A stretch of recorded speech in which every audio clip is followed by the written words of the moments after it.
Hello.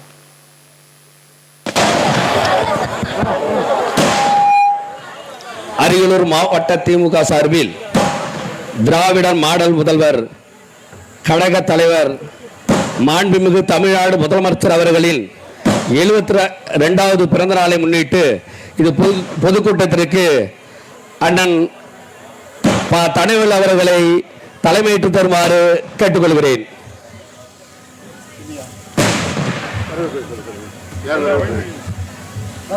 அதை நான் வழிமொழிகிறேன். வரவேற்புரை ஒன்றிய துணை செயலாளர் அண்ணன் பாண்டியன்.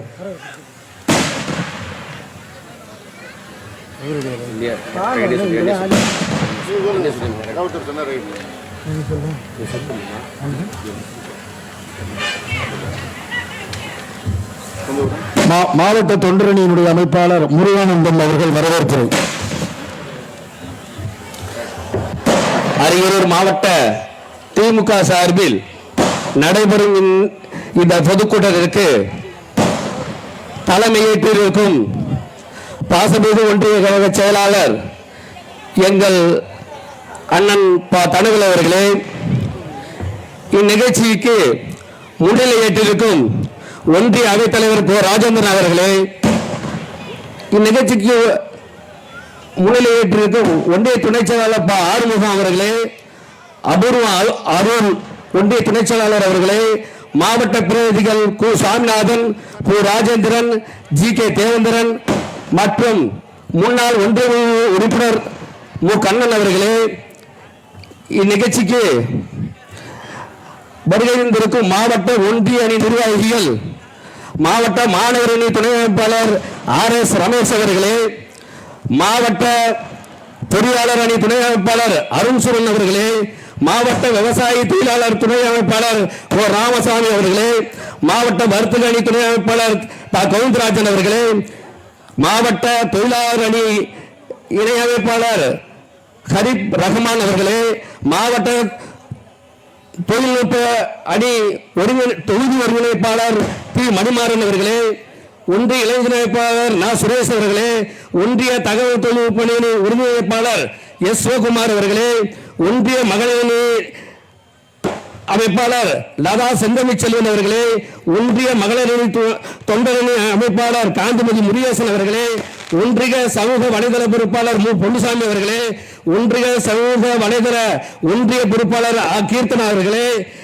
மற்றும் இந்நிகழ்ச்சிக்கு வருகை நின்று சிறப்பாக செயல்பட்டு கொண்டிருக்கின்றோம் எங்கள் ஒன்றிய மேலிட பார்வையாளர் மாவட்ட இளைஞர் அமைப்பாளர் சோ தர்மராஜ் அவர்களே, எங்கள் ஒன்றியத்தின் தலைமை கழக பேச்சாளர் மாமா இளைஞர் அவர்களே, இளம் பேச்சாளர் தனிமலக்காட்டு சம்பத் குமார் அவர்களே மற்றும் இந்நிகழ்ச்சிக்கு வருகை நின்று எங்களெல்லாம் வழிநடத்தும் அரியலூர் மாவட்டத்தின் அரிமா அண்ணன் அவர்களே மற்றும் இந்நிகழ்ச்சிக்கு வருகை தந்திருக்கும் தூத்துக்குடி அண்ணன் சரத் பாலா அவர்களே மற்றும் இந்நிகழ்ச்சிக்கு நன்றியுரை ஆற்றியிருக்கும் கிழக செயலாளர் அண்ணன் பி செந்தில்குமார் அவர்களே மற்றும் வருகை தந்திருக்கும் மாவட்ட ஒன்றிய கிழக நிர்வாகிகளே, அனைத்து அணி நிர்வாகிகளே, உள்ளாட்சி பிரதிநிதிகளே, கலைஞரின் உடன்பிறப்புகளே, அனைவரையும் பிறந்த நாள் பொதுக்கூட்டத்துக்கு பெருந்தலாக கலந்து கொண்டு சிறப்பித்திருக்கின்ற பொதுமக்களே, வருகை தந்திருக்கின்ற தாய்மார்களே, வருகை தந்திருக்கின்ற கழக மூத்த முன்னோடிகளே, வருகை தந்திருக்கின்ற பெருந்தலாக வருகை தந்திருக்க மாற்றுக் கட்சியோட எங்களின் தொழில்மை கட்சி உடன் பிறப்புகளே, உங்களை அனைவரையும் வருக வருக என்று தாவூர் மேற்கு ஒன்றிய திமுக சார்பில் வரவேற்று மடைகிறேன். நன்றி, வணக்கம்.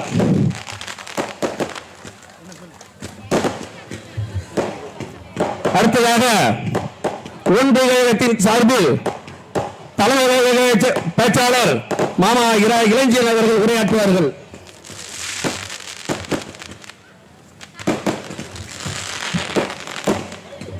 வரலாற்றை வசீகரமாக்கி அன்னை தமிழ்நிலத்தை அற்புதமாக ஆளுகிற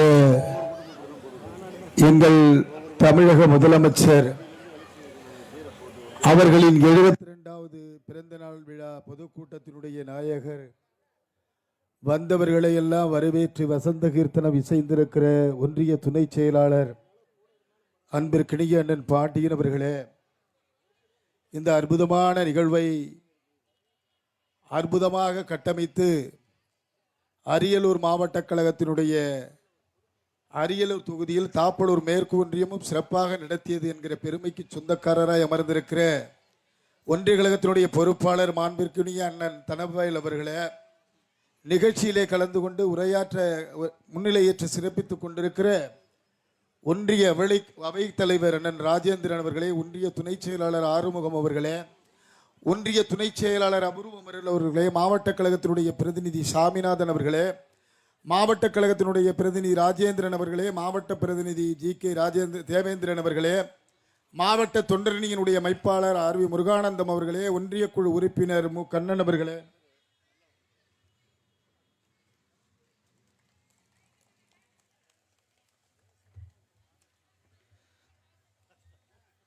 இந்த சிறப்பு வாய்ந்த நிகழ்வினிலே கலந்து கொண்டு உரையாற்ற வருகை தந்திருக்கிற தலைமை கழகத்தினுடைய பேச்சாளர்களில் அற்புதமான பேச்சாளர் என்று அடையாளப்படுத்தப்பட்டு அன்னை தமிழ் அத்தனை பகுதியிலும் சென்று தன்னுடைய பேச்சால், ஈர்ப்பால், சொல்லால், சுகமொழியால் வரலாற்றை வசீகரம் செய்து கொண்டிருக்கிற என் ஆருயிர் அண்ணன் தலைமை கழகத்தினுடைய பேச்சாளர் தூத்துக்குடி சரத்பாலா அவர்களே,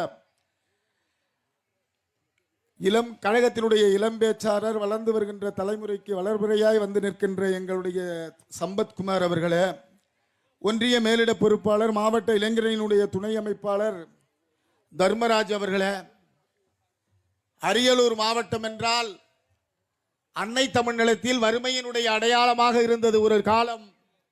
ஆனால் இன்றைக்கு பெருமையின் அடையாளமாக தமிழக மக்கள் போற்றக்கூடிய ஒரு அரிமாவாக எங்கள் தமிழினத்தின் தளபதி, எங்கள் தலைவர் தளபதியால் அரிமா என்று அழைக்கப்பட்ட எங்கள் அண்ணன் மாண்புமிகு போக்குவரத்து துறையின் வரலாற்று நாயகர் என் வாஞ்சைக்குரிய அண்ணன் சாசி சிவசங்கர் அவர்களே, நிகழ்விலே கலந்து கொண்டு உரையாற்ற காத்திருக்கிற நல்லுள்ளங்கள் அத்தனை பேருக்கும் என் வணக்கத்தை செலுத்தி நிகழ்விலே நன்றி சொல்லுகிற நல்ல கடமை ஆற்றிருக்கிற கிளைக்கழகத்தினுடைய செயலாளர் செந்தில்குமார் அவர்களே, இந்த நிகழ்ச்சி பெருமைக்குரிய அண்ணன் அவர்களே, இந்த நிகழ்ச்சி நீங்கள் இதுவரையும் பிறந்த நாள் விழா பொதுக்கூட்டமாகத்தான் அரியலூர் மாவட்டத்தில் பல கூட்டங்களை நடத்தி வருகிறீர்கள்.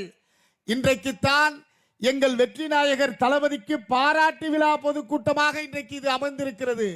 ஏனென்றால் நேற்றைக்கு இந்தியாவிலேயே ஒரு ஆளுநரை நான் ஆண்மகன், நான் அன்னை தமிழ் நிலத்தை ஆண்ட கலைஞரின் பிள்ளை என்பதை மெய்ப்பித்து அரசியல் வானில் எத்தனை எதிர்ப்புகளையும் தவிடுபடியாக்கி ஆளுநரிற்கு சவுக்கடி கொடுத்து உச்சநீதிமன்றம் ஒரு தீர்ப்பு வழங்கியது.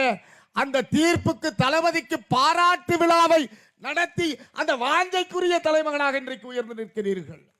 எங்கள் தளபதிக்கு பாராட்டுக்களையும் வாழ்த்துக்களையும் சொல்லுவதிலே அப்படிப்பட்ட சரித்திரத்திற்கு சொந்த நிகழாக நின்று கொண்டிருக்கிற எங்கள் அண்ணன் அவர்கள், இந்த வரலாறுகளை பார்க்கின்ற பொழுது தலைவர் கலைஞர் அவர்கள் போக்குவரத்து துறையிலே அமைச்சராக சேர்ந்து அந்த அமைச்சராக இருந்த பொழுதுதான் போக்குவரத்து துறையிலே வரலாறு பதித்தார். அந்த துறையில் இருந்து என்னுடைய சகோதரிகளே, என்னுடைய பெரிய தாய்மார்களே, உங்கள் உள்ளம் பார்த்து கேட்கிறேன். அண்ணன் சாசி சிவசங்கர் என்பவர் கையெழுத்திட்டு தலைவர் தளபதியை கையெழுத்திட வைத்து இன்றைக்கு இலவசமாக பயணிக்கிறோமோ, அவருக்கு பாராட்டுவதில்லையா? அந்த பாராட்டுக்களை இந்த கூட்டத்தின் வாயிலாக நாங்கள் தெரிவித்துக் கொள்ளுகிறோம். தமிழகத்தினுடைய தலைமகன் பெண்களுக்கான ஆட்சி என்று இந்தியன் டுடே சொல்லிச்சு. ஆனா இன்னைக்கு எதிர்கட்சியில் இருக்கிற எடப்பாடி பழனிசாமி வாய் தவறி சொன்னாலும் ஒரு வார்த்தையை சொல்லுகிறார். தளபதி அவர்கள் தமிழ்நாட்டில் எங்களுக்கு ஆட்சி நடத்தவில்லை, பெண்களுக்கு ஆட்சி நடத்துகிறார் என்று செய்தியாளரை பார்த்து சொல்லுகிற ஆட்சி அமைத்திருக்கிற தளபதியுடைய பிறந்த நாள். அன்னை தமிழகத்திலே நாங்கள் தேர்தல் காலத்தில் வாக்குறுதி வழங்கிய பொழுது ரூபாய் 1000 பெண்களுக்கான உரிமை தொகையை தருவோம் என்று சொன்ன பொழுது அன்றைக்கு எதிர்கட்சியில் இருந்த எடப்பாடி பழனிசாமி அன்றைக்கு தேர்தல் வாக்குறுதியை தருகின்ற பொழுது சொன்னார், அது எப்படி முடியும், மாதந்தோறும் 1000 கொடுக்க முடியுமா என்ற பொழுது எங்கள் தலைவர் தளபதியார் அவர்கள் கொடுக்க முடியும் என்று சொன்னார். அப்பொழுது கூட அண்ணாமலை, ஹெச் ராஜா இன்றைக்கு வழிபோக்கனாக தெரிந்து கொண்டிருக்கிறானே, நாம் தமிழர் கட்சியினுடைய சீமான் அவரெல்லாம் சொன்னா அது நடைமுறைக்கு சாத்தியமா என்று, நடைமுறைக்கு சாத்தியம் என்று சொல்லி 1,15,00,000 பேருக்கு கொடுத்துவிட்டு மீண்டும் அந்த தொகையை கூடுதல் படுத்தி எல்லோருக்கும் உரிமை தொகை கொடுப்பேன் என்று சொல்லி கொடுத்து கொண்டிருக்கிற தலைமகனுக்கு இன்றைக்கு பிறந்தநாள் விழா. அந்த பிறந்தநாள் விழாவிலே அவரை நாம் வாழ்த்துகின்ற பொழுது இன்றைக்கு அந்த வாய்ப்பு தான் நமக்கு கிடைத்திருக்கிறது. பிறந்த நாள் விழாவிலே ஒரு பாராட்டு விழாவை நடத்துகிறோம்.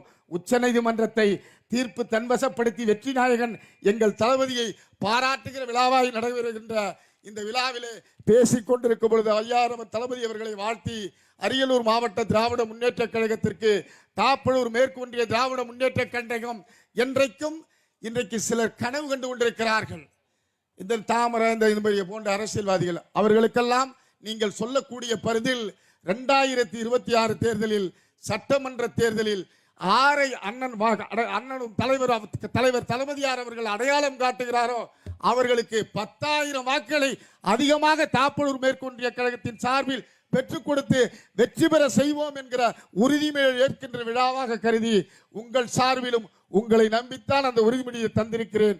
ஆகவே தலைவர் தளபதியார் வாழ்க பல்லாண்டு சொல்லி நிறைவு செய்கிறேன். நன்றி, வணக்கம்.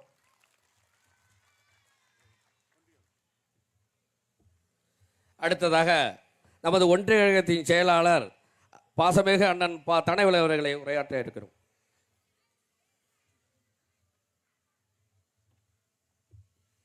நமது மண்ணின் மைந்தர் மாண்புமிகு போக்குவரத்து துறை அமைச்சர் மாவட்ட கழக செயலாளர் அண்ணன் சாசி சிவசங்கர் அவர்களின் அறிவுறுத்தலின்படி அரியலூர் மாவட்ட திராவிட முன்னேற்ற கழகத்தின் சார்பில் திராவிட மாடல் முதல்வர் கழகத் தலைவர்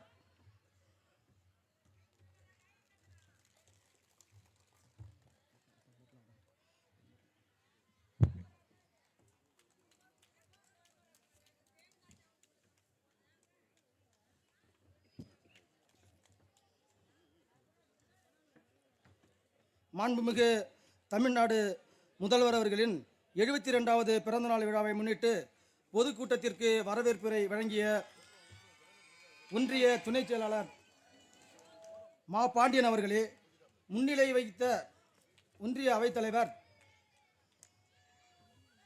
கோ ராஜேந்திரன் அவர்களே, பா ஆறுமுகம், அபூர்வம் அருள், சாமிநாதன், பூ ராஜேந்திரன், தேவேந்திரன், முருகானந்தம், மு கண்ணன், முன்னாள் ஒன்றிய பொறுப்புக்குழு உறுப்பினர் அவர்களே, சிறப்புரை வழங்க இருக்கின்ற திருமிகு தூத்துக்குடி சரத்பாலா அவர்களே, தலைமை கழக பேச்சாளர்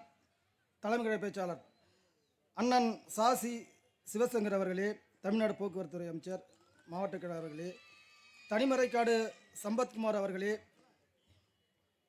இரா இளஞ்செழியன் அவர்களே, சோபா தர்மராஜ் ஒன்றிய மேலிட பொறுப்பாளர் மாவட்ட இளைஞர் துணைப்பர் அவர்களே, மற்றும் மாவட்ட ஒன்றிய அணி நிர்வாகிகள் ரமேஷ், அருண் சிவம், கோ ராமசாமி, கோவிந்தராஜ், சபீப் ரஜ்மான், மணிமாறன், நா சுரேஷ், எஸ் சிவகுமார், லதா செந்தமிழ்ச்செல்வன், காந்திமதி, முருகேசன், மு பொன்னுசாமி, ஆ கீர்த்தனா அவர்களே, மற்றும் மாவட்ட ஒன்றிய கிளைக்கழக நிர்வாகிகள், அனைத்து உள்ளாட்சி பிரதிநிதிகள், கலைஞரின் உடன்பிறப்புகளே, மற்றும் உள்ள நன்றி உரை வழங்க இருக்கின்ற செந்தில்குமார் அவர்களே, மற்றும் உள்ள காவல்துறை அதிகாரி அவர்களே, அவர்களுக்கும் ஒன்றிய மேற்கு ஒன்றிய திராவிட முன்னேற்ற கழக நன்றியை தெரிவித்துக் கொண்டு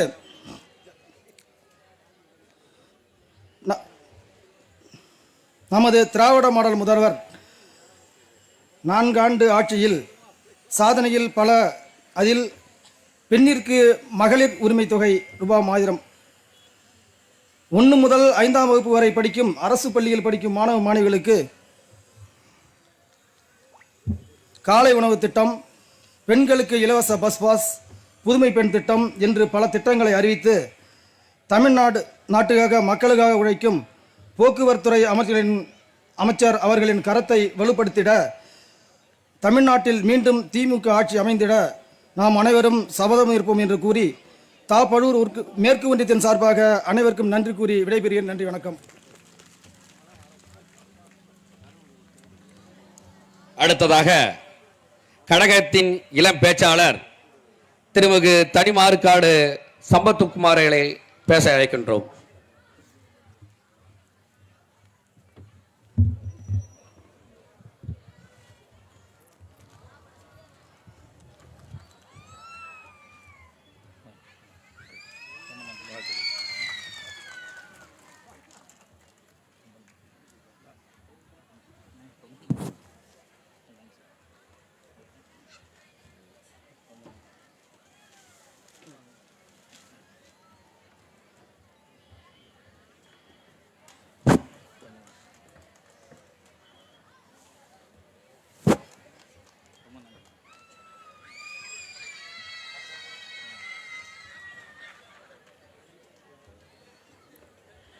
அனைவருக்கும் வணக்கம்.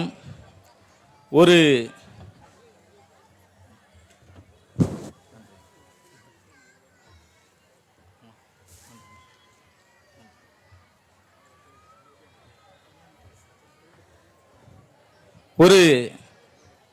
எப்படி பேச்சை ஆரம்பிக்க போகிறோம் என்று பதட்டத்தோடு இந்த மேடையை நோக்கி வந்து கொண்டிருந்தோம் நானும் தலைமை கழக பேச்சாளரும். ஏனென்றால் லேட்டாயிற்று, அமைச்சர் வந்து விட்டார் என்று சொல்லிவிட்டார்கள். எங்களுக்கு இருக்கிற தூரம் ரொம்ப தூரமாக இருந்தது போலவே ஒரு கணக்கு. பதறியடித்து வந்து கொண்டிருக்கும் பொழுது அமைச்சருக்கு முன்னால் வந்து விட்டோம் என்ற ஒரு சிறிய மகிழ்ச்சியோடு இருந்தோம். ஆனால் இங்கு அரியலூரின் அரிமாவாக செயல்பட்டு கொண்டிருக்கும் ஐயா அமைச்சர் அவர்கள், இந்த மேடையை நீங்கள் பார்க்கும் போதே ஒரு சின்ன விளக்கத்தை சொல்லி ஆரம்பிச்சுக்கிறேன். ரொம்ப சாதாரணமாக எல்லாருமே வந்து அமைச்சர்கிட்ட பேசிக்கிறீங்க, ஒன்றிய செயலாளர்கிட்ட பேசிக்கிறீங்க. இவ்வளவு ஒரு பிறந்தநாள் பொதுக்கூட்டத்தை ஒரு ஒன்றியத்தில் மாவட்ட அளவில் நடப்பது போல சிறப்பாக நடத்தி கொண்டிருக்கும் அமைச்சர் அவர்களுக்கும் ஒன்றிய பொறுப்பாளர் அவர்களுக்கும் மிகப்பெரிய நன்றியை தெரிவித்துக் கொண்டு எனது இந்த பேச்சை ஆரம்பிக்கிறேன். பேசலாமா? உங்களோடு பேசுறதுக்கு ரொம்ப தூரம் பயணிச்சு வந்து கொஞ்சம் பதட்டத்தோட ஆரம்பிக்கிறேன். நீங்க தான் எனக்கு சப்போர்ட் பண்ணணும், கட்சிக்கும் சப்போர்ட் பண்ணணும். 2026 உதயசூரியனை ஆட்சியில் அமைக்க வைக்கிறது உங்களோட கை கரங்கள் தான். 75 ஆண்டுகளாக மாறாத கருப்பு சிவப்பு கொடியையும் 75 ஆண்டுகளாக மாறாத உதயசூரியன் சின்னத்தையும் 75 ஆண்டுகளாக ஒரே பெயரை கொண்டுள்ள திராவிட முன்னேற்ற கழகம் என்ற கட்சியையும் சிறப்பாக வழிநடத்தி கொண்டிருக்கும் திராவிட மாடலின் முதல்வர், இந்திய மாநிலங்களின் முதல்வர்களுக்கெல்லாம் சிறந்த முதல்வராக விளங்கி கொண்டிருக்கும் இந்த திராவிட பேர் இயக்கத்தை சிறப்பாக வழிநடத்தி கொண்டிருக்கும் நமது அப்பா முத்துவேல் கருணாநிதி ஸ்டாலின் அவர்களுக்கு பிறந்த நாள் விழா இந்த பலூர் மேற்கு ஒன்றியத்தில் நடைபெறும் இந்த இடத்தில் உங்களின் சார்பாக நமது முதல்வர் அவர்களுக்கு பிறந்த நாளை உங்கள் கரவோசையோடு ஒரு முறை கூறிக்கொள்கிறோம். கலைஞர் அவர்கள் இறந்த பிறகு, நன்றாக கேட்டுக்கொள்ளுங்கள், கலைஞர் அவர்கள் இறந்த பிறகு தமிழ்நாட்டில் ஒரு மிகப்பெரிய வெற்றிடம் உருவாகிவிட்டது என்று அனைவரும் கூச்சலிட்டார்கள். தமிழகத்தில் இனிமேல் திமுக ஆட்சி இல்லை என்றார்கள். கலைஞரை போல் யாரும் இல்லை என்றார்கள். இனிமேல் திமுக இல்லை என்றார்கள்.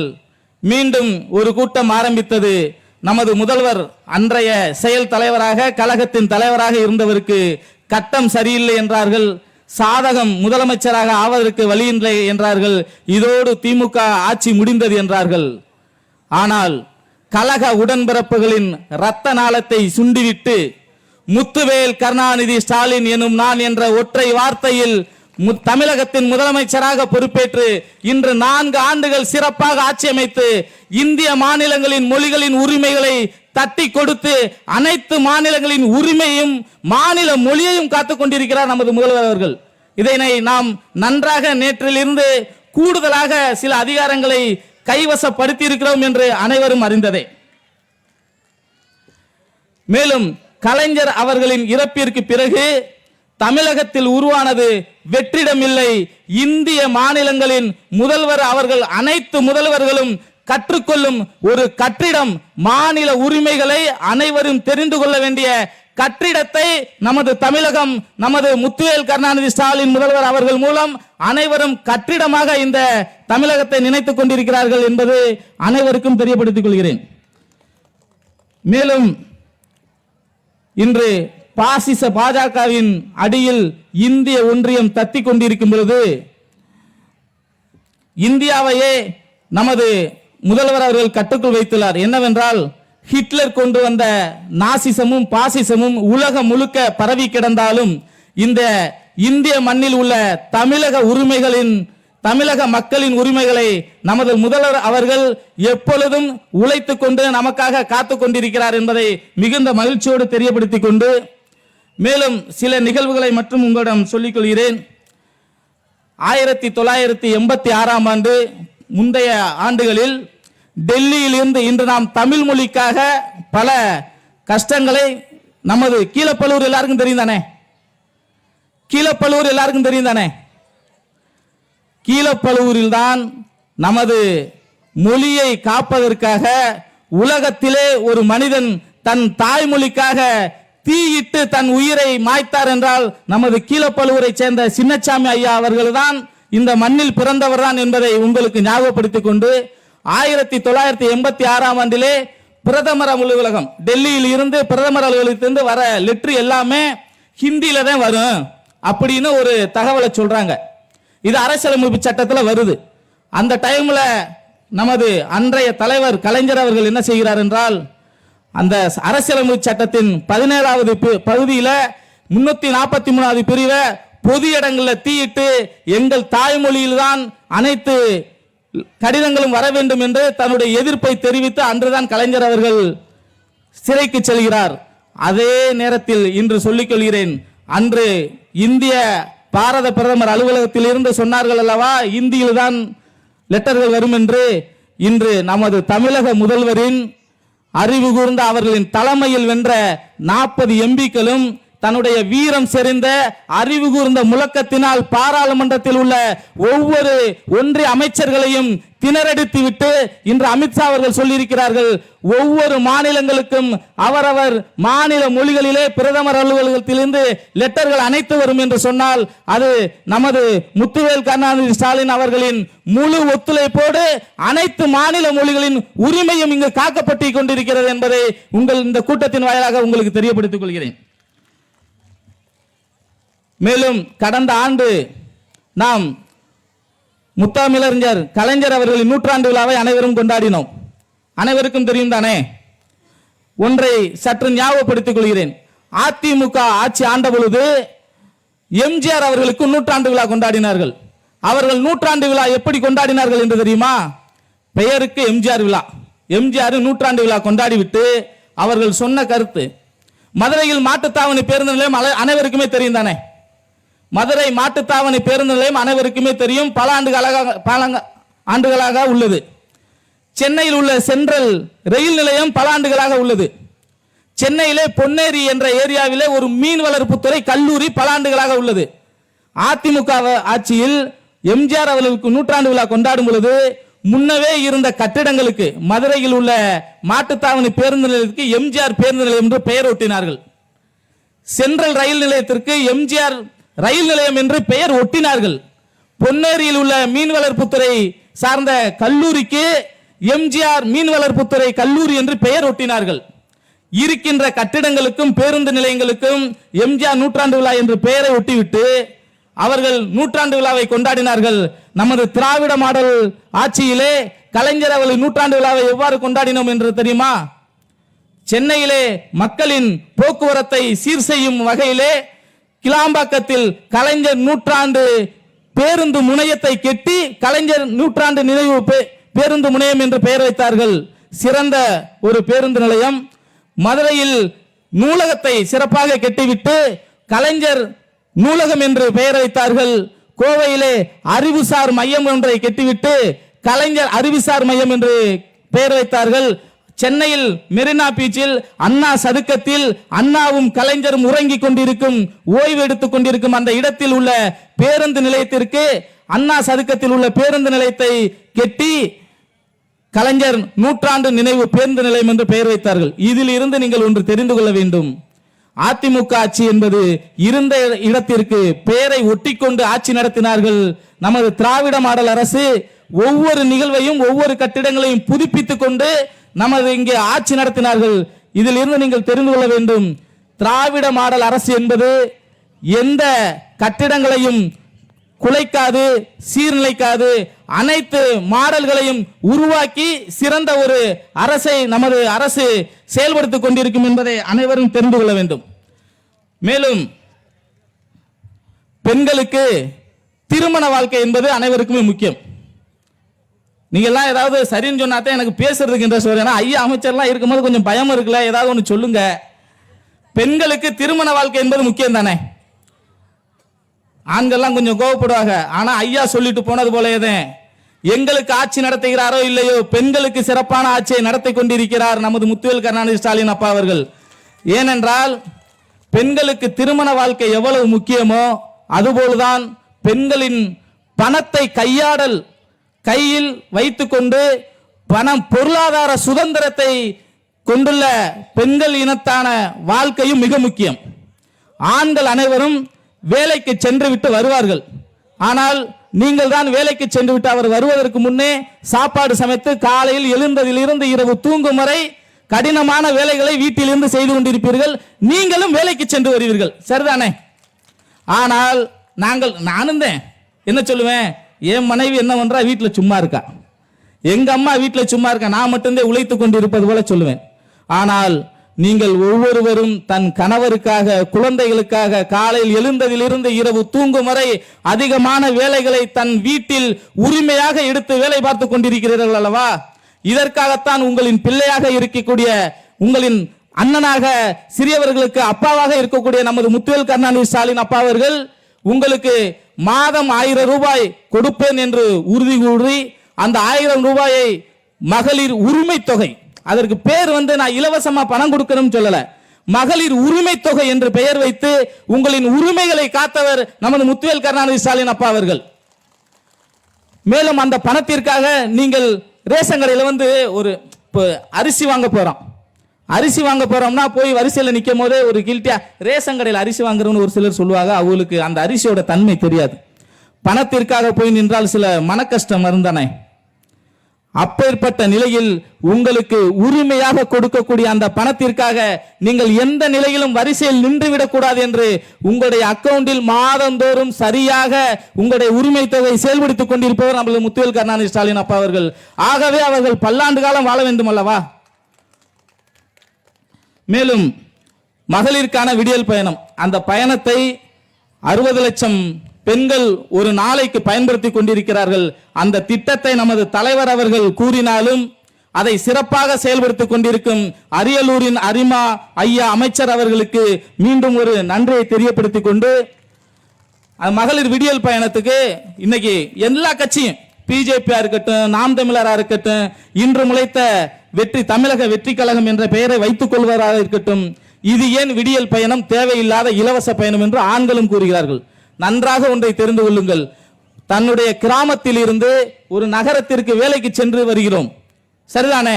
ஒரு நாளைக்கு 40 ரூபாய் பேருந்து கட்டணம் பஸ் பீஸ் கொடுத்து டிக்கெட் எடுத்து போயிட்டு வருகின்ற பெண்களுக்குத்தான் அந்த ஒரு நாளைக்குரிய 40 ரூபாயின் தன்மையும், ஒரு மாதத்திற்கு 1200 ரூபாயை மிச்சம் பண்ணும் தன்மையும் அந்த குடும்பத்தை சிறப்பாக வழிநடத்தி கொண்டிருக்கும் பெண்களுக்கு கட்டாயம் தெரியும் தானே?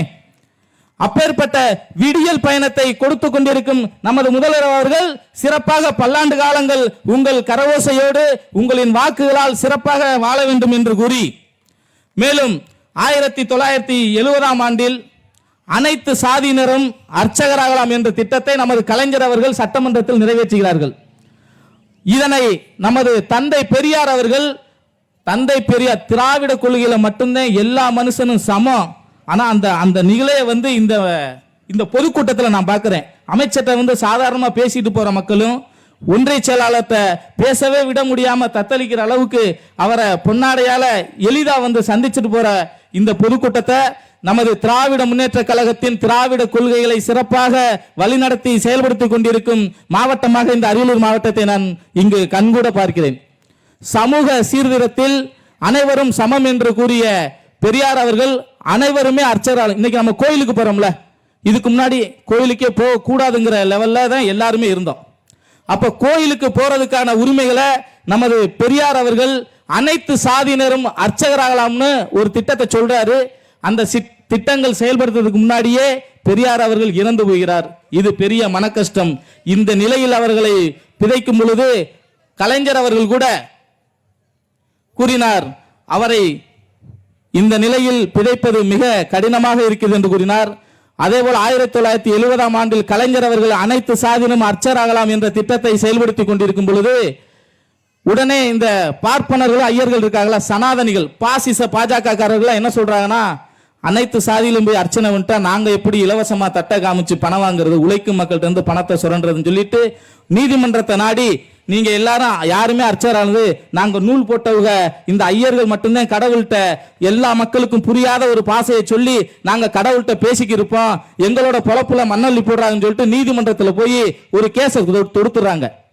தொடுத்த நேரத்தில் கொஞ்ச நாள்ல மறுமுறை அந்த நீதிமன்றம் கலைஞர் இயற்றிய சட்டம் சரிதான், பிறப்பால் யாரும் வேறுபாடு இல்லை, அனைவரும் சமம் என்று 2018 பிற்படுத்தப்பட்ட சாதியில் உள்ள ஒரு நபரை நம்ம மதுரை மீனாட்சி அம்மன் கோயில் தெரியும் தானே, இன்னைக்கு எல்லாரும் போய் சாமி கும்பிடுறோம் தானே, அந்த 2018 ஒரு பிற்படுத்தப்பட்ட சாதியினரை மதுரை மீனாட்சி அம்மன் கோயில அர்ச்சகராக்கிறார்கள். இதில் ஒரு சிறப்பு என்ன என்றால், கலைஞர் இறப்பதற்கு முன்பே ஒரு பிற்படுத்தப்பட்டவரை அனைத்து சாதியினரும் அர்ச்சகராகலாம் என்ற திட்டத்தில் ஒரு அர்ச்சகர் ஆக்கினார் என்ற மன திருப்தியோடு கலைஞர் அவர்கள் இருந்தார். இதோடு மேலும் சிறப்பு என்ன தெரியுமா, 2023 நமது திராவிட மாடல் அரசு முதல்வர் அவர்கள் மேலும் சிறிய சிறப்பை செய்தார். அனைத்து சாதியினரும் அர்ச்சகராகலாம் என்ற திட்டத்தில் பல நபர்களை அர்ச்சகராக்கினார், அனைத்து சாதியினரும் அர்ச்சகராக்கினார். அதில் மேலும் சிறப்பு, நம் செம்மொழியில் தமிழ் மொழியில் கோவில்களில் நடக்கும் குடமுழக்கு விழாக்களில் செம்மொழியில் ஓதலாம். இதுக்கு முன்னாடி நீங்க கோயிலுக்கு போகும்போது என்ன இருக்கும், அவங்க ஏதோ நம்ம போவோம் சாமியை கும்பிடுவோம், பருந்து வந்துருச்சா சந்தோஷம், வருட பகவான் வந்துட்டான்னு சொல்லிட்டு சந்தோஷமா கும்பிட்டு வருவோம். ஆனால் அவர்கள் ஓதுவது என்ன என்று நமக்கு தெரியாது, அந்த மைக்கில் பேசிக்கிறது என்ன என்று நமக்கு தெரியாது. ஆனால் இன்று தற்பொழுது கடந்த வாரம் நான் சார்ந்த ராமநாதபுரத்தில் சிவன் பிறந்த முதல் ஆலயமாக கருதப்படும் உத்தரசமங்கையிலே குடமுழக்கு திருவிழா நடந்தது. நமது முதலமைச்சர் அவர்கள் தமிழில் தான் அங்கு ஓத வேண்டும் என்று சொன்னார். நாங்கள் குடமுழக்கு விழாவிற்கு சென்றோம், அவர்கள் ஓதியதும் எங்கள் காதுகளில் கேட்டது, பருந்து வந்ததும் தெரிந்தது, மன திருப்தியாக சாமி கும்பிட்டு விட்டு வந்தோம். இவ்வாறு தமிழ் மொழியை காப்பதில் நமது முதல்வர் அவர்கள் அனைத்து இடங்களிலுமே சிறப்பாக செயல்படுத்திக் கொண்டிருக்கின்ற நேரத்தில் மேலும் மீண்டும் ஒரு சிறப்பு, கரு சுமக்கும் பெண்களும் கருவறைக்கு செல்லலாம் என்று பெண்களையும் கோவிலில் அர்ச்சராக்கியது சிறப்பு என்னவென்றால் நமது திராவிட மாடல் அரசுக்கு மட்டுமே சொந்தம் என்றதை கூறிக்கொண்டு, மேலும் நாம் எல்லாருமே இங்கு எந்த ஒரு மத வேறுபாடும் சாதி வேறுபாடும் இல்லாமத்தான் வாழ்ந்துட்டு இருக்கோம். எல்லோருக்குமே சில உணர்வு இருக்கும். ஆனா அந்த உணர்வால் யாரையும் குறைவாகவோ மிக வெகு அதிகமாகவோ நினைத்து விடக்கூடாது என்று வாழ்ந்து கொண்டிருக்கின்ற நேரத்தில் இங்குள்ள எல்லோருக்குமே முஸ்லிம் ஃப்ரெண்ட்ஸ் இருப்பாங்க. இங்க உள்ள எல்லோருக்குமே முஸ்லிம் ஃப்ரெண்ட்ஸ் இருப்பாங்க. ஆனா யாருக்காவது ஐயர் ஃப்ரெண்ட்ஸ் இருக்காங்களா? யாருமே இருக்க மாட்டாங்க. ஏன்னா நாம் அனைவருமே ஒரு தாய் மக்களாக இங்கு வாழ்ந்து கொண்டிருக்கிறோம். அவர்கள் மட்டும் நம்மளை எல்லாம் போர்க்களத்திற்காக இந்துக்கள் என்று சொல்வார்கள். ஆனால் நம்மை தனிப்பட்ட இந்துக்களாகத்தான் ஐயர் பாசிச பாஜக காரர்கள் நினைத்துக் கொண்டிருக்கிறார்கள். மீண்டும் ஒரே ஒரு விஷயத்தை மற்றும் உங்களுக்கு கூறிக்கொண்டு விடைபெறுகிறேன். கலைஞர் அவர்கள் 1975 ஆண்டு ஈர் தீர்மானத்தை நிறைவேற்றுகிறார். ஈர் தீர்மானம் என்றால் என்ன என்றால், நீங்கள் புத்தகத்தில் படிக்கும் பொழுது ஒரு விஷயத்தை, உழவன் விவசாயம் செய்தான் என்று இருக்கும், மீனவன் மீன் பிடித்தான் என்று இருக்கும், தச்சன் நாற்காலி செய்தான் என்று இருக்கும், குயவன் பானை செய்தான் என்று இருக்கும். ஆனால் ஐயர் பூஜை செய்தார் என்று இருக்கும். நம்மளை எல்லாம் இன் போட்டு குறைவாகவும் அவர்களை ஈர் போட்டு மிக அதிகமாகவும் கூறினார்கள். இதற்காகத்தான் ஈர் தீர்மானத்தை கொண்டு வந்து அனைவரையும் சமமாக பெயர்களில் கூட யாரும் குறைவாக இருக்கக்கூடாது என்று கலைஞர் அவர்கள் கூறினார்கள்.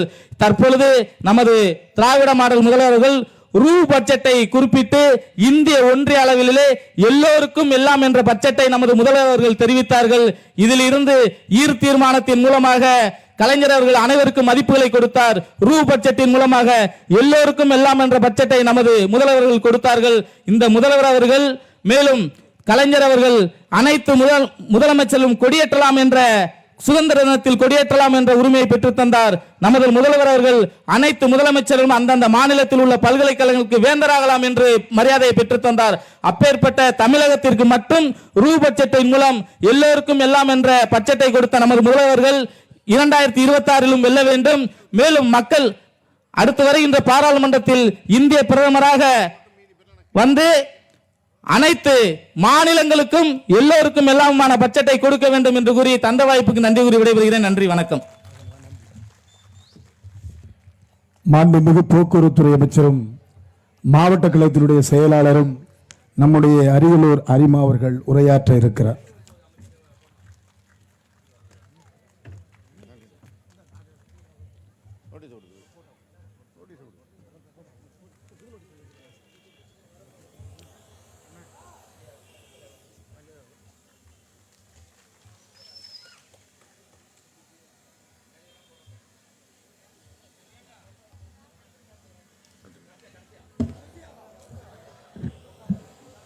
மாண்புமிகு கழகத் தலைவர் தமிழ்நாடு முதலமைச்சர் தளபதி அவருடைய 72வது பிறந்தநாள் பொதுக்கூட்டத்திற்கு தலைமையேற்றிருக்கின்ற ஒன்றிய கழக பொறுப்பாளர் அன்பிற்குரிய அண்ணன் தனவேல் அவர்களே, வரவேற்புரையாற்றிய அன்பிற்குரிய சகோதரர் முருகானந்தம் அவர்களே, முன்னிலை வைக்கின்ற ஒன்றிய துணை செயலாளர் அன்பிற்குரிய அண்ணன் பாண்டியன் அவர்களே, அவைத்தலைவர் அண்ணன் ராஜேந்திரன் அவர்களே, துணைச் செயலாளர் அண்ணன் ஆறுமுகம் அவர்களே, அபூர்வம் அவர்களே, சாமிநாதன் அவர்களே, ராஜேந்திரன் அவர்களே, தேவேந்திரன் அவர்களே, கண்ணன் அவர்களே, சிறப்புரையாற்ற இருக்கின்ற தலைமை கழக சொற்பொழிவாளர் அன்பிற்குரிய அண்ணன் தூத்துக்குடி சரத்பாலா அவர்களே, இளம் சொற்பொழிவாளர் அன்பிற்குரிய சகோதரர் தனிமரக்காடு சம்பத்குமார் அவர்களே, இங்கே உரையாற்றிய தலைமை கழக சொற்பொழிவாளர் அன்பு சகோதரர் இளஞ்செழியன் அவர்களே, ஒன்றிய பார்வையாளர் அன்பிற்குரிய சகோதரர் தர்மராஜ் அவர்களே மற்றும் கழகத்தின் பல்வேறு நிலை பொறுப்பாளர்களே, நன்றியுரை ஆற்ற இருக்கின்ற கிளை செயலாளர் அன்பிற்குரிய சகோதரர் செந்தில்குமார் அவர்களே, பெரும் திரளாக கலந்து கொண்டிருக்கின்ற பெரியவர்களே, தாய்மார்களே, சகோதரிகளே, உங்கள் அத்தனை பேருக்கும் அன்பு கலந்த வணக்கத்தை தெரிவித்துக் கொள்கிறேன். நம்முடைய முதலமைச்சருடைய பிறந்தநாளை கொண்டாடுறோம். நம்ம வீட்டில் பிறந்தநாள் கொண்டாடுவோம், நம்முடைய பிள்ளைங்களுக்கு கொண்டாடுவோம், பிள்ளைங்க நம்ம கொண்டாடும். இப்போ நம்முடைய முதலமைச்சருக்கு நம்ம ஏன் கொண்டாடுறோம்? அவர் வாழ்ந்தால் இந்த நாடு வாழும், இந்த மொழி வாழும், இந்த தமிழ்நாடு நல்லபடியாக காப்பாற்றப்படுங்கிறதுனால தான் அவருடைய பிறந்தநாளை இன்றைக்கு கொண்டாடி கொண்டிருக்கின்றோம். இன்றைக்கு பெரும் திரளாக பெண்கள் திரண்டிருக்கிறீங்க. உங்களுக்கான திட்டங்கள் இன்றைக்கு பல திட்டங்களை நம்முடைய முதலமைச்சர் கொடுத்துட்டு இருக்கார். இந்தியாவில் எந்த மாநிலத்திலும் இல்லாத திட்டம் தமிழ்நாட்டில் மாத்திரம்தான் இருக்குது. இங்கே பேசிய பலரும் குறிப்பிட்டு சொன்னார்கள். மகளிர் உரிமை தொகை, கலைஞர் மகளிர் உரிமை தொகை அப்படிங்கிற திட்டம், மாதம் 1000 வழங்குகிற திட்டம். இந்த திட்டத்தை சொன்னபோது பலரும் கிண்டல் பண்ணாங்க. எவ்வளோ பேருக்கு இவரால் கொடுக்க முடியும், நடக்குமா அப்படின்னு கேட்டாங்க. ஆனால் இன்றைக்கு பெரும்பாலானவர்கள் வாங்குறீங்க. இப்போ இவ்வளோ பேர் இருக்கீங்க, இதில் எவ்வளோ பேர் 1000 ரூபா மாதம் மாதம் கலைஞர் உரிமை தொகை வாங்குறீங்க? கை தூக்குங்க பார்ப்போம். 95% பேர் வாங்குறீங்க. ஒரு 5% பேர் தான் வாங்காமல் இருந்தால் அவங்களுக்கும் கொடுக்குறோன்னு நம்முடைய துணை முதலமைச்சர் நம்முடைய உதயநிதி ஸ்டாலின் அவர்கள் அறிவித்து விட்டார். விரைவில் அதற்கான நடவடிக்கை எடுக்கப்படும். இப்படி உங்களுக்கான திட்டம் கொடுத்த முதலமைச்சர் இந்தியாவில் யாரும் கிடையாது, நம்ம முதலமைச்சர் தான். அதே போல் சொன்னாங்க, விடியல் பயணம், டவுன் பஸ்ஸில் கட்டணம் இல்லாமல் நீங்கள் பயணிக்கிற திட்டம். நேற்றுக்கு சட்டமன்றத்தில் என்ன இடத்துல ஒரு எம்எல்ஏ கேட்குறாரு, பெண்களுக்கெல்லாம் இலவச பயணம் கொடுத்துட்டீங்க, ஆண்களுக்கு எப்போ இலவச பயணம் கொடுப்பீங்கன்னு கேட்குறாரு. இப்போ உங்கள் உட்காந்துருக்கவங்களுக்கு கூட அந்த ஆசை தான் இருக்கும். அது மாதிரி கொடுத்தா பரவாயில்ல, நம்மளும் ஜாலியாக அரியலூர் போகலாம் வரலாம் அப்படின்னு இருக்கும். நான் சொன்னேன், ஒரு காலத்தில் பெண்கள் வீட்டில் அடிமையாக வச்சுருந்தாங்க, அவங்கள மேலே வரணும்னு தான் பல திட்டங்கள் நம்ம முதலமைச்சர் கொண்டு வந்திருக்கார், கலைஞர் கொண்டு வந்தார், பெரியார் கேட்டார். அதனால தான் இன்றைக்கு இந்த இலவச பயணம். அப்படி வந்திருக்கின்ற காரணத்தினால்தான் பெண்களுடைய வாழ்க்கையில் இன்றைக்கு இந்த இலவச பயணமாக இருந்தாலும் மகளிர் உரிமை தொகையாக இருந்தாலும் ஒரு மாற்றத்தை கொண்டு வருது. யாரையும் கணவரை எதிர்பார்க்க வேணாம், அண்ணனை எதிர்பார்க்க வேணாம், அப்பாவை எதிர்பார்க்க வேணாம், பிள்ளை எதிர்பார்க்க வேணாம். மாதம் 1000 ரூபா கொடுக்குறாரு நம்ம முதலமைச்சர். நம்ம தைரியமாக இருக்கலாம். ஒரு ஆஸ்பத்திரிக்கு போகணுமா, எதை பற்றியும் கவலைப்பட வேணாம். இங்கேருந்து கைகாட்டிக்கு ஒரு பஸ்ஸு போகணும் போதும், கைகாட்டிலேருந்து இன்னொரு டவுன் பஸ்ஸில்னா அரியலூர் போய் கையில் காசு இல்லாமல் போயிட்டு வைத்தியம் பார்த்துட்டே வந்துடலாம். இப்படிப்பட்ட ஒரு திட்டம் இந்தியாவில் எந்த மாநிலத்திலும் கிடையாது. ஏன்னா நான் பல்வேறு மாநிலத்திற்கு போகக்கூடிய வாய்ப்பு இருக்குது. ஒரு அமைச்சராக பல இடங்களுக்கு போகும்போது அவங்கெல்லாம் கேட்குறது, எப்படி உங்கள் முதலமைச்சர் மாத்திரம் இப்படிப்பட்ட திட்டத்தை கொண்டு வந்தார்னு. அதனால தான் இந்தியா பூரா கேட்டாங்க, ஒரு சர்வே எடுத்தான் ஒரு பத்திரிகைக்கார, யார் சிறந்த முதலமைச்சர்னு. மற்ற மாநிலத்தில் சேர்ந்தவங்களும் சொன்னாங்க தமிழ்நாடு முதலமைச்சர் தளபதி மு க ஸ்டாலின் தான் சிறந்த முதலமைச்சர்னு எல்லோரும் போட்டு இந்தியாவில் நம்பர் 1 முதலமைச்சர் நம்முடைய முதலமைச்சர் அப்படின்னு கொண்டு வந்தாங்க. அப்படிப்பட்ட முதலமைச்சருக்கு தான் நாம் இன்றைக்கி பிறந்தநாள் கொண்டாடுறோம். இன்றைக்கி ஒரு முதலமைச்சராக அவர் பிறந்தநாள் கொண்டாடும்போது அந்த நிகழ்ச்சிக்கு நாங்கள் போயிருந்தோம். அந்த நிகழ்ச்சியில் நம்முடைய முதலமைச்சர் வந்து கேக் வெட்டி கொண்டாடணும். நாங்கள்லாம் போய் நிற்கிறோம். அவர் அதுக்கு முன்னாடி மைக்கை பிடிச்சார். மைக்கை பிடிச்சி சொன்னார், நம்முடைய தமிழ்நாட்டின் உரிமையை காக்க நாம் போராட வேண்டும், தமிழ்நாட்டிற்காக போராடுவோம் அப்படின்னு அவர் கோஷம் போட, நாங்களும் அவர் கூட கோஷம் போடுறோம். தமிழ்நாடு போராடும், தமிழ்நாடு வெல்லும் சொல்லுங்க அப்படின்னார். நாங்கள் எல்லாரும் தமிழ்நாடு போராடும், தமிழ்நாடு வெல்லும் அப்படின்னு கோஷம் போட்டு அதற்கு பிறகு தான் அவருக்கு பிறந்தநாளுக்கு நாங்கள் ஒரு சால்வையை போடுறோம். ஒரு முதலமைச்சர் தன்னுடைய பிறந்தநாள் அன்னைக்கு கூட இந்த தமிழ்நாட்டு பிரச்சனைக்காக நம்ம மீது நெருக்கடி கொடுக்குற மோடிக்கு எதிராக குரல் கொடுக்க வேண்டிய நிலைமையில் தான் இன்றைக்கு இருக்கிறோம். ஏன் இந்த மோடி பிரச்சனை இன்னைக்கு 100 நாள் வேலை செய்கிறீங்க நீங்கள்லாம்? இந்த 100 நாள் வேலை திட்டம் யார் கொண்டு வந்தது? தலைவர் கலைஞர் முதலமைச்சராக இருக்கும்போது அவர் தலைமையில் கூட்டணி அமைச்சு அன்னை சோனியா அவர்கள் தலைமையில் ஒரு ஆட்சி டெல்லியில் இருந்தப்போ இந்த 100 நாள் வேலை திட்டம் கொண்டு வரப்பட்டது. ஏன்னா கிராமத்தில் இருக்கின்ற ஏழை பெண்களுக்கு ஒரு வருஷத்தில் ஒரு 3ல் 1 பங்கு நாளாவது வேலையை உறுதிப்படுத்தணும், ஒரு குறைந்தபட்ச சம்பளம் கொடுக்கணும்னு கொண்டு வந்த திட்டம். இப்போ 6 மாதமாக இந்த வேலைக்கு மோடி சம்பளம் தராமல் ஏமாத்துறார். இதற்காக நம்ம போன வாரம் போராட்டம் நடத்த வேண்டிய ஒரு நிலைமை வந்தது. 4000 கோடி ரூபாய் தமிழ்நாட்டுக்கு வர வேண்டிய பணத்தை மோடி தராமல் ஏமாற்றி கொண்டிருக்கிறார்.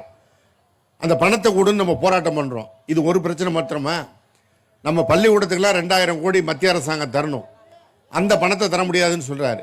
ஏன்னு கேட்டால் 3 மொழி நீ படின்னு சொல்கிறான். இப்போ நம்ம என்ன மொழி படிக்கிறோம்? பள்ளிக்கூடத்தில் நம்ம பசங்க தமிழ் படிக்குது, இங்கிலீஷ் படிக்குது, மற்ற பாடத்தெல்லாம் தமிழில் படிக்குது. அவன் என்ன சொல்கிறான்? தமிழ் இங்கிலீஷ் இல்லாமல் இந்திய படிங்கிறான். சில பிள்ளைங்களுக்கு இங்கிலீஷே திணறும். நீ இதை 3வது இந்திய படிக்க சொன்னால் ஹிந்தி படிக்க முடியுமா? கஷ்டம். இப்போ இவ்வளோ பெண்கள் நீங்கள் வந்திருக்கீங்க, 10வது படித்தவங்க எத்தனை பேர் கை தூங்க பார்ப்போம்? ரொம்ப குறைவு. ஏன்னா ஒரு 60 வயசுக்கு மேலே இருக்கவங்க 10வது படிச்சிருக்க வாய்ப்பு இல்லை. அப்போ நம்ம குடும்பத்தில் என்ன சொல்லுவாங்க? நீ படித்து என்ன பண்ண போகிற? கல்யாணம் பண்ணி வீட்டுக்கு தானே போகிற, இன்னொரு வீட்டுக்கு போய் சமைக்க போகிற, கொல்ல வேலை பார்க்க போகிற, படிக்க வேணான்னு இருப்பாங்க அப்பாக்காரங்க அம்மாக்காரங்க. கலைஞர் 89ல் முதலமைச்சராக வந்தவுடனே ஒரு திட்டம் கொண்டு வந்தார். ஏழை குடும்பத்தில் இருக்க பெண்களுக்கு திருமணம் செய்ய அவங்க அப்பா கஷ்டப்படுறாரு, அதுக்கு உதவித்தொகை தரேன், 5000 ரூபாய் தரேன்னு சொன்னார். வெறும் கல்யாணத்துக்கு 5000 தரேன்னு சொல்லியிருந்தா அவர் ஓட்டுக்காக செய்த முதலமைச்சராக இருப்பார். அவர் இன்னொன்று சொன்னார், 8ஆம் வகுப்பு படிச்சிருந்தா அந்த பொண்ணுக்கு 5000 தரேன்னு சொன்னார். அதுக்கப்புறம் என்னாச்சு? அப்பா அடுத்தது பார்த்தார், நம்ம பொண்ணை 8வது வரைக்கும் படிக்க வச்சா கலைஞர் கொடுக்குற 5000 கிடைக்கும்னு 8வது வரைக்கும் படிக்க வச்சாங்க. ஒரு 50 வயசு மேலே இருக்கிறவங்கள கேளுங்க, முடிஞ்ச வரைக்கும் 8வது படிச்சிருப்பாங்க. திருப்பி 96ல் முதலமைச்சரானார். அப்போ சொன்னார், 10ஆம் வகுப்பு வரைக்கும் படிக்க வை, 10,000 திருமணத்துக்கு தரேன்னு சொன்னார். ஒரு 40 வயசுக்கு உட்பட்டவங்க இருக்கவங்களை கேளுங்க, 10ஆம் வகுப்பு படிச்சிருப்பாங்க. இப்போ மெல்ல 12ஆம் வகுப்பு வரைக்கும் கலைஞர் முதலமைச்சராக இருக்கும்போது அந்த திட்டம் பயனுக்கு வந்தது. இப்போ நம்முடைய முதலமைச்சர் வந்த உடனே இப்போ கணக்கு எடுத்து பார்த்தார், எவ்வளோ பேர் காலேஜ் போய் படிக்கிறாங்கன்னு. பெண்கள் குறைவான அளவு தான் காலேஜில் போய் படிக்கிறாங்க. 12ஆம் வகுப்பு வரைக்கும் படித்தா முடிச்சிடுறாங்க. அதுக்கு மேலே அவங்க பெற்றவங்க படிக்க வைக்கிறதுனே தான் புதுமை பெண் திட்டத்தை இப்போ அறிவிச்சிருக்கிறார். அரசாங்க பள்ளியில் படித்தா, கல்லூரியில் போய் படித்தா அந்த பொண்ணுங்களுக்கு மாதம் 1000 வழங்கப்படும்னு திட்டம். இப்போ நீ கல்லூரி படிப்பதற்கு அப்பாவை பார்க்க வேணாம், அம்மாவை பார்க்க வேணாம், அண்ணனை பார்க்க வேணாம், யாரையும் எதிர்பார்க்க வேணாம். அவர் கொடுக்குற 1000 ரூபாய் போதும். அரசாங்க கல்லூரியில் படித்தா அந்த 1000 ரூபாயில் மிச்சம் வச்சு சுடிதாரே எடுத்துக்கலாம். இப்படிப்பட்ட ஒரு திட்டம் இந்தியாவில் எந்த மாநிலத்திலும் கிடையாது. நம்ம முதலமைச்சர் தான் கொண்டு வந்திருக்கார். இப்போ 3 வருஷம் இந்த திட்டம் நடைமுறைக்கு வந்துச்சு. அதுக்கு முன்னாடி 50% பேர் தான் காலேஜில் படித்தாங்கங்கிற நிலைமை மாறி இப்போ 85% பேர் கல்லூரியில் படிக்கின்ற நிலைமை பெண் குழந்தைகளுக்கு வந்தது. அடுத்தது பார்த்தார், பெண் குழந்தைகளை படிக்க வச்சிட்டோம், ஆம்பளை பிள்ளைகளையும் படிக்க வைக்கணும்னு தமிழ் புதல்வன் திட்டத்தையும் கொண்டு வந்து இப்போ ஆண் பிள்ளைகளுக்கும் கொடுக்குறார். எழுதி வச்சிங்க, இன்னும் 5 வருடம் கழித்து எந்த வீட்டுக்கு போய் அங்கே இருக்கிற பெண் குழந்தையை கேட்டாலும் நான் கல்லூரி படிக்கிறேன்னு சொல்கிற அளவுக்கு ஒரு மகத்தான திட்டத்தை நம்முடைய முதலமைச்சர் கொண்டு வந்திருக்கார். நம்ம முதலமைச்சர் படிங்கிறார், படித்தாதான் வாழ்க்கையில் முன்னேறலாங்கிறார். மோடி கம்பெனி நம்ம படிக்கக்கூடாதுன்னு தான் இந்தியை கொண்டு வரான்.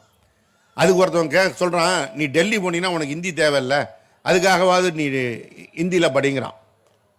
மோடிக்கிட்ட ஒரு மந்திரி இருக்குன்னு, நிர்மலா சீதாராமன், பாராளுமன்றத்தில் அந்த அம்மா பேசுது, தமிழ் படித்து என்ன பண்ணுவீங்க, பிச்சை எடுக்க தான் போலாங்குது. உன்ட்ட நாங்கள் பிச்சை கேட்க வந்தோமா? தமிழ்நாட்டில் நாங்கள் வசூல் பண்ணுற வரி பணத்தை நீ திருடி தின்னுட்டு இங்கே தமிழ்நாட்டுக்கு கொடுக்க வேண்டிய பங்கை நமக்கு கொடுக்காம மற்ற ஹிந்தி பேசுகிற மாநிலத்துக்கு கொடுத்துட்டு நம்மை பார்த்து திமிர் கொண்டு அந்த வார்த்தையை அந்த அம்மா பேசுது. இப்போ இங்கே இவ்வளோ பேர் இருக்கிறீங்க, ஆண்களும் இருக்கிறீங்க. எவ்வளோ பேர் டெல்லிக்கு போயிருப்பீங்க? கை தூக்கு பார்ப்போம். நீ ஹிந்தி பத்துக்கிட்டு யாராவது டெல்லி போனோமா? இல்லை. வேணும்னா போகிறோம், போக வேண்டிய தேவையே இல்லை. இங்கே யாருமே கை தூக்கல. சரி, பக்கத்தில் இங்கே நமக்கு பக்கத்தில் இருக்கிற ஒரு ஊரை சொல்கிறேன். சாமி கும்பிட போயிருப்பீங்க, திருப்பதிக்கு போயிருப்பீங்க கொஞ்சம் பேர். எவ்வளோ பேர் திருப்பதி போயிருப்பீங்க? கை தூங்க. உங்களுக்கு யாருக்காவது தெலுங்கு தெரியுமா? தெரியாதுல்ல.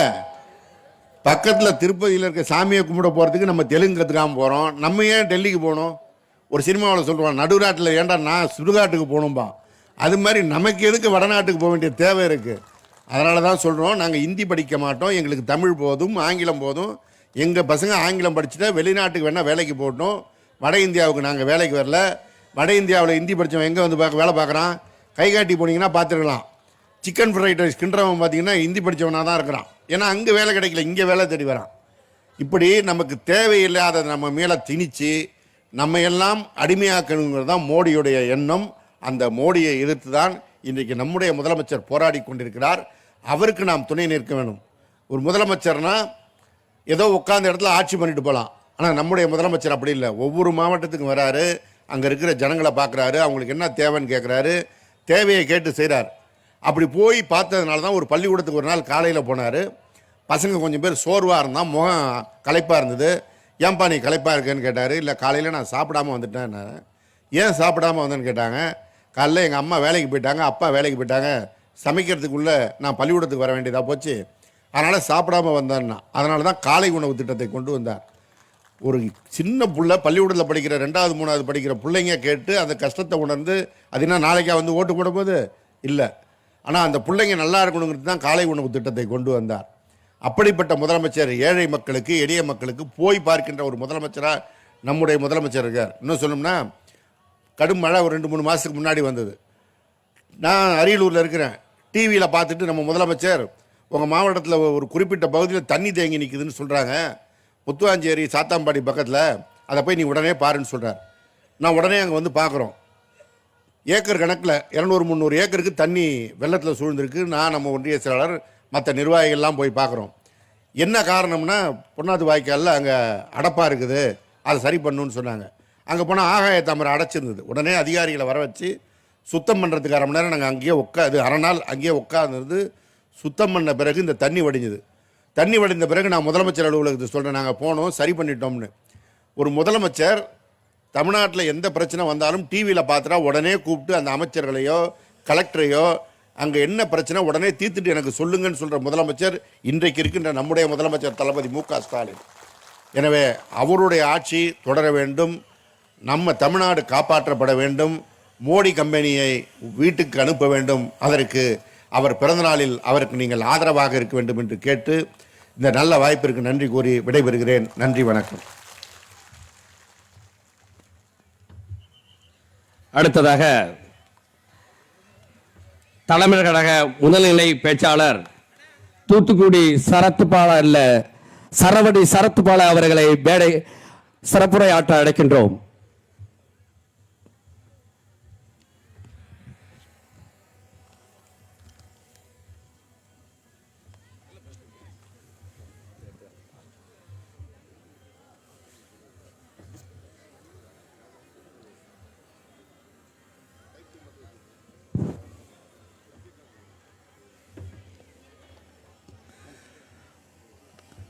அரியலூர் மாவட்ட திராவிட முன்னேற்ற கழகத்தின் சார்பில் திராவிட மாடல் முதல்வர், கழக தலைவர்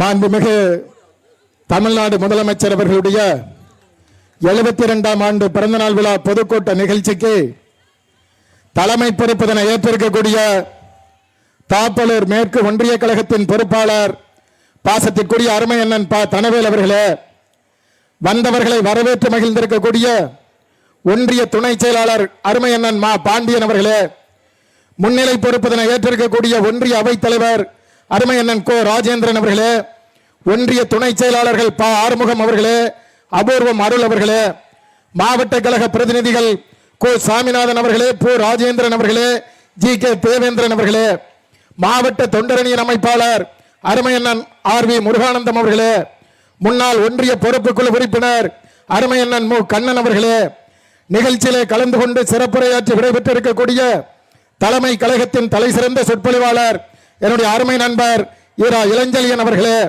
மாவட்ட இளைஞரணியினுடைய துணை அமைப்பாளரும் ஒன்றிய மேலிட பொறுப்பாளருமாகிய அருமையண்ணன் சோபா தர்மராஜ் அவர்களே, மாவட்ட மாணவரணி துணை அமைப்பாளர் ஆர் எஸ் ரமேஷ் அவர்களே, மாவட்ட பொறியாளரணி துணை அமைப்பாளர் அருண் சிவம் அவர்களே, மாவட்ட விவசாய தொழிலாளரணி துணை அமைப்பாளர் கோ ராமசாமி அவர்களே, மாவட்ட வர்த்தகணி துணை அமைப்பாளர் தா கோவிந்தராஜ் அவர்களே, மாவட்ட தொழிலாளரணி இணை அமைப்பாளர் எஸ் ஹபீப் ரஹ்மான் அவர்களே, தகவல் தொழில்நுட்ப அணி தொகுதி ஒருங்கிணைப்பாளர் தி மணிமாறன் அவர்களே, ஒன்றிய இளைஞரணி அமைப்பாளர் நா சுரேஷ் அவர்களே, ஒன்றிய தகவல் தொழில்நுட்ப அணி ஒருங்கிணைப்பாளர் எஸ் சிவகுமார் அவர்களே, ஒன்றிய மகளிரணி அமைப்பாளர் லதா செந்தமிழ் செல்வன் அவர்களே, ஒன்றிய மகளிர் தொண்டரணி அமைப்பாளர் காந்திமதி முருகேசன் அவர்களே, ஒன்றிய சமூக வலைதள பொறுப்பாளர் மு பொன்னுச்சாமி அவர்களே, ஒன்றிய சமூக வலைதள பொறுப்பாளர் ஆ கீர்த்தனா அவர்களே, நன்றியுரையாற்ற இருக்கக்கூடிய விக்கிரமங்கலம் கிளைக்கழக செயலாளர் பி செந்தில்குமார் அவர்களே, எனக்கு முன்னால்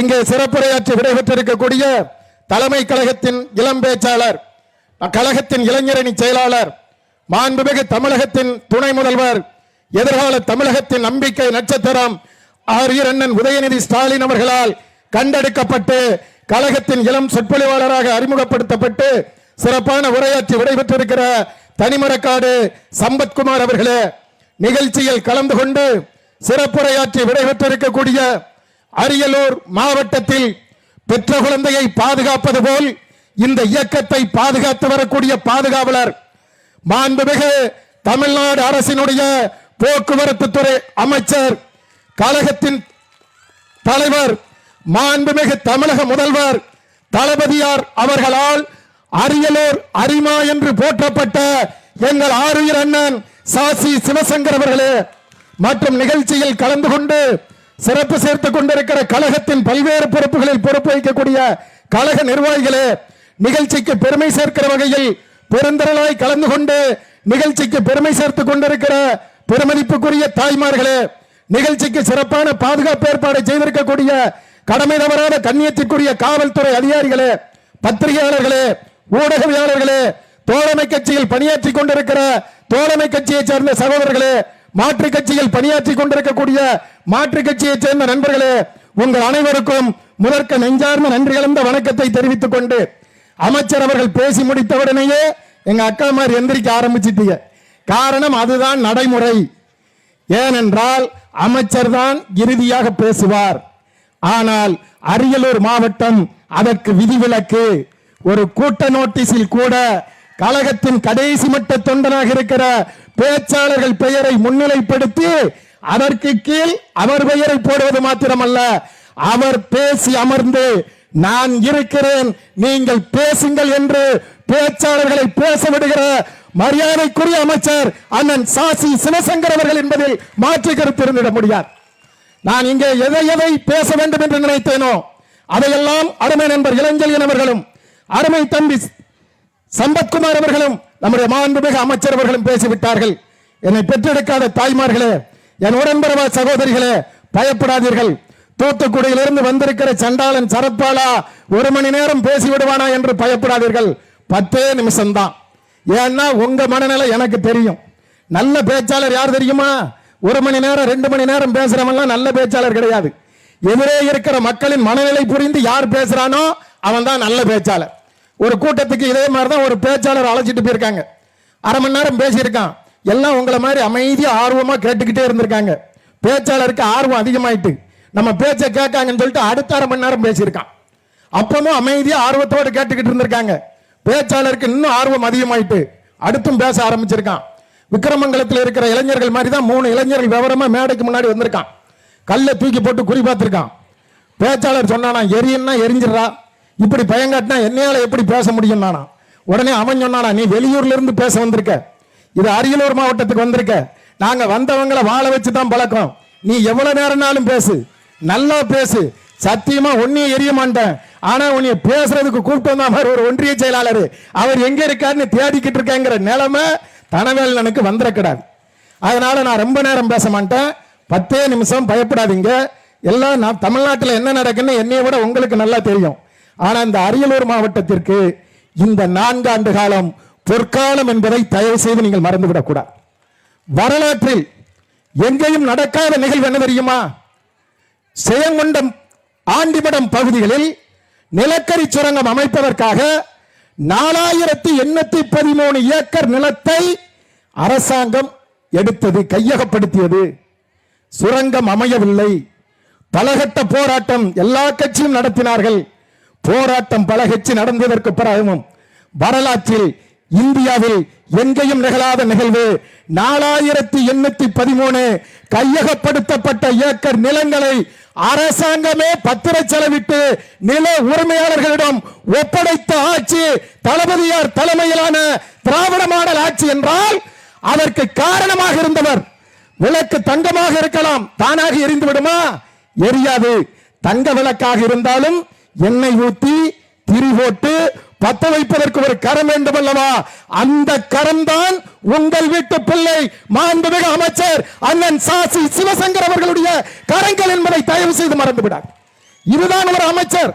நான் அரியலூர் மாவட்டத்திற்கு 20 வருட காலமாக வருகிறேன். ஆனால் இந்த 4 ஆண்டுகளில் அரியலூர் மாவட்டம் மிகப்பெரிய வளர்ச்சியை அடைந்திருக்கிறது. இது ஒரு ஒதுக்கப்பட்ட மாவட்டமாக, வறட்சி மாவட்டமாக இருந்தது. ஆனால் இன்றைக்கு வேலை வாய்ப்பை உருவாக்குகிற வகையில் தமிழ்நாடு முதலமைச்சரிடத்தில் சொல்லி ஜெயங்கொண்டத்தில் சிப்காட் காலனி தொழிற்சாலை 1000 கோடி ரூபாய் செலவில் இந்த மாவட்டத்திற்கு கொண்டு வந்திருப்பவர் மாண்புமிகு அமைச்சர் அவர்கள் என்பதை மறந்துவிடக் கூடாது. இன்னும் சொல்ல போனால் எல்லோரும் சொன்னார்கள் அல்லவா, இந்த அரசாங்கம் ஏற்பட்டவுடன் திராவிட மாடல் ஆட்சி. இன்னைக்கு யாருக்கு பிறந்த நாள் எடுக்கிறோம் தெரியுமா? எல்லாம் சொன்னா 2021 தேர்தல்ல தளபதிக்கு சாதகம் சரியில்லைன்னா, ஒருத்தன் சொன்னான் தளபதி சாதகத்துல கட்டம் சரியில்லைன்ட்டான்.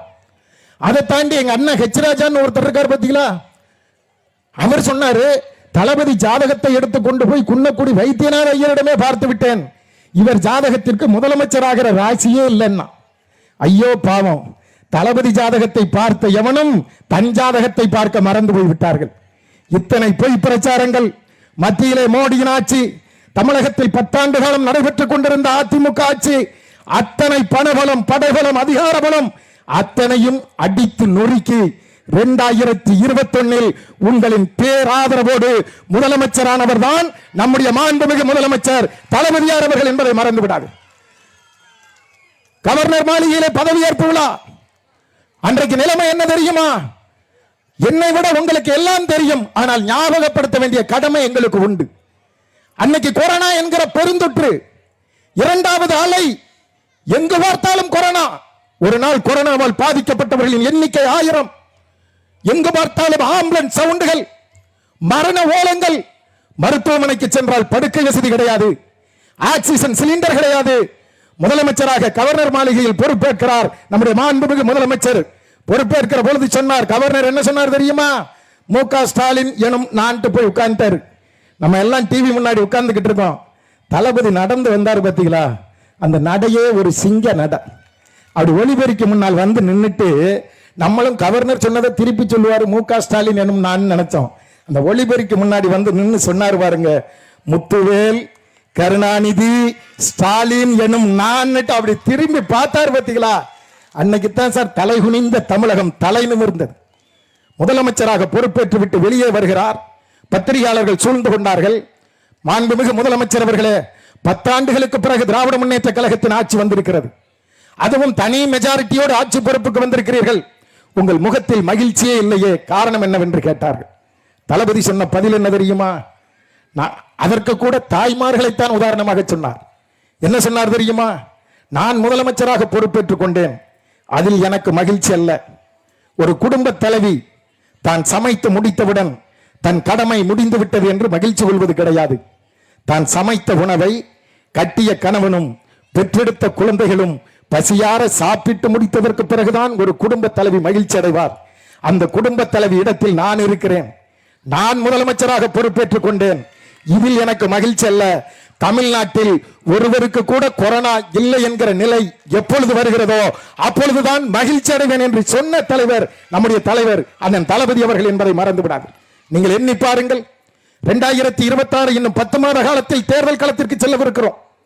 பல பேர் வருவார்கள், பழைய கட்சிக்காரர்கள் வருவார்கள், புதிய கட்சிக்காரர்கள் வருவார்கள். என்னை பெற்றெடுக்காத தாய்மார்களே, என் உடன்பிறவா சகோதரர்களே, நான் பேசுவதற்கு நீங்கள் சத்தியமாக கைதட்ட வேண்டாம். ஆனால் இரவு படுக்கிற பொழுது உங்கள் இதயத்தை தட்டி கேளுங்கள். இந்த நாட்டில் கொரோனா என்கிற கொடுமைய நோய், ஒரு நாள் கடையடைப்பை பார்த்திருப்போம், 2 நாள் கடையடைப்பை பார்த்திருப்போம், மாதக்கணக்கில் கடையடைப்பு, தொழிற்சாலைகள் இயங்கவில்லை, விவசாயத்திற்கு வேலைக்கு போக முடியவில்லை, பஸ்கள் ஓடவில்லை, ரயில்கள் ஓடவில்லை. இந்த நாட்டில் 8 ஆண்டு காலமாக இருந்தார் பிரதமர் நரேந்திர மோடி. அவரிடத்தில் கேட்டோம், ஐயா கொரோனாவில் தமிழ்நாட்டு மக்கள் பாதிக்கப்பட்டிருக்கிறார்கள், அவர்களுக்கு ஏதாவது உதவி செய்யுங்கள் என்று எதிர்க்கட்சி தலைவராக இருந்த நம்முடைய கழக தலைவர் அண்ணன் தளபதி கோரிக்கை வைத்தார். இந்த நாட்டினுடைய பிரதமர் என்ன சொன்னார் தெரியுமா? கொரோனா வந்து விட்டதா, கவலைப்படாதீர்கள், எல்லோரும் கைதட்டுங்கள், கொரோனா போய்விடும் என்று சொன்னார். ஞாபகம் இருக்கிறதா உங்களுக்கு? மறந்திருப்போம், 4 வருட காலம் ஆகிவிட்டதல்லவா? அதை ஞாபகப்படுத்தத்தான் இந்த கூட்டம். நாமும் கை தட்டினோம், கொரோனா போச்சா? போகவில்லை. திருப்பியும் சொன்னோம், பிரதமர் அவர்களே கைதட்டி விட்டோம், கொரோனா போகவில்லை, என்ன செய்வது? அவர் மெத்த பிடித்த விஞ்ஞானி மோடி. உடனே அவர் சொன்னார், கைதட்டியும் கொரோனா போகவில்லையா, கவலைப்படாதீர்கள், எல்லோரும் 6 மணிக்கு வீட்டில் லைட்டை அணையுங்கள். அப்பதான் நாங்க கூட கேட்டோம், அட நாசமா போற மோடி, நாங்க 6 மணிக்கு தானடா லைட்டே போடுவோம், வீட்டில் அணைக்க சொல்றீங்களே, இது நியாயமான்னு கேட்டோம். உடனே மோடி சொன்னாரு, இல்ல இல்ல லைட்டை அணைச்சிட்டு விளக்க ஏத்துங்க, பயந்து போய் கொரோனா ஓடிரும்ட்டார். நம்மளும் லைட்டை அணைச்சிட்டு விளக்க ஏத்தணும். கொரோனா போச்சா? போகல. நான் கேட்கிறேன், கைவிட்ட சொன்ன அந்த நாட்டு பிரதமர் நரேந்திர மோடி, விளக்கேற்ற சொன்ன அந்த நாட்டு பிரதமர் நரேந்திர மோடி, கொரோனாவில் நாம் பாதிக்கப்பட்ட பொழுது 10 பைசா நிதி கொடுத்திருப்பாரா? கொடுத்தாரா? கொடுக்கவில்லை. சரி, அவர்தான் கொடுக்கவில்லை, தமிழ்நாட்டை ஆண்டு கொண்டிருக்கிறார் அல்லவா மரியாதைக்குரிய அண்ணன் எடப்பாடி பழனிசாமி, எதிர்க்கட்சி தலைவர் தளபதி கோரிக்கை வைக்கிறார். மாண்புமிகு முதலமைச்சர் அவர்களே, கொரோனாவில் வேலை விட்டு இல்லாமல் தமிழ்நாட்டு மக்கள் மிக கஷ்டப்படுகிறார்கள், அதிகம் வேண்டாம், ஒரு ரேஷன் கார்டுக்கு 5000 ரூபாய் கொடுங்கள் என்று கோரிக்கை வைத்தோம் அல்லவா? இந்த நாட்டு முதலமைச்சர் பழனிசாமி என்ன சொன்னார் தெரியுமா? கஜானாவில் பணமே இல்லை, இருந்த பணத்தை எல்லாம் ஜெயலலிதா மரணத்திற்கு பிறகு எங்கள் மந்திரிமார்கள் தூக்கி கொண்டு போய்விட்டார்கள், நான் எங்கே போவது 5000 ரூபாய் கொடுப்பதற்கு? முடியாது, வேண்டுமானால் 1000 தருகிறேன் என்று சொன்னார். ஆனால் தேர்தலுக்கு முன்னால் திராவிட முன்னேற்ற கழகம் வாக்குறுதி கொடுத்தது, அரியலூரில் திமுக கூட்டணியை ஆதரியுங்கள், குன்னம் தொகுதியில் போட்டியிடுகிற உங்கள் வீட்டு பிள்ளை அண்ணன் சிவசங்கர் அவர்களை ஆதரித்து உதயசூரியன் சின்னத்திலே வாக்குகளை தாருங்கள். இந்த நாட்டின் முதலமைச்சராக மாண்புமிகு முத்துவேல் கருணாநிதி ஸ்டாலின் வந்தால் 5000 ரூபாய் கேட்டோம், பழனிசாமி இடத்தில் 1000 கொடுத்தார், மீதம் 4000 தருவோம் என்று சொன்னோம், நம்பி வாக்களித்தீர்கள். நான் பெருமைக்காக சொல்லவில்லை, உலகத்தில் கொடுத்த தேர்தல் வாக்குறுதியை ஆட்சி பொறுப்புக்கு வந்து 20 நாட்களில் 2000 என்று 4000 ரூபாயை கொரோனா நிவாரண நிதியாக தந்த ஆட்சி தளபதியார் தலைமையிலான திராவிட மாடல் ஆட்சி. மறந்து விடாது. 4000 கொடுத்து விட்டால் போதுமா? கொரோனா என்கிற நோயை அதற்கு முந்தைய ஆட்சியாளர்கள் எப்படி சித்தகரித்திருந்தார்கள் தெரியுமா? இந்த விக்கிரமங்கலத்தில் ஒருவருக்கு கொரோனா வந்து விட்டது என்றால் அவரை ஊற விட்டே ஒதுக்கி வைத்தார்கள், 4 தகர சீட்டை அடித்தார்கள்.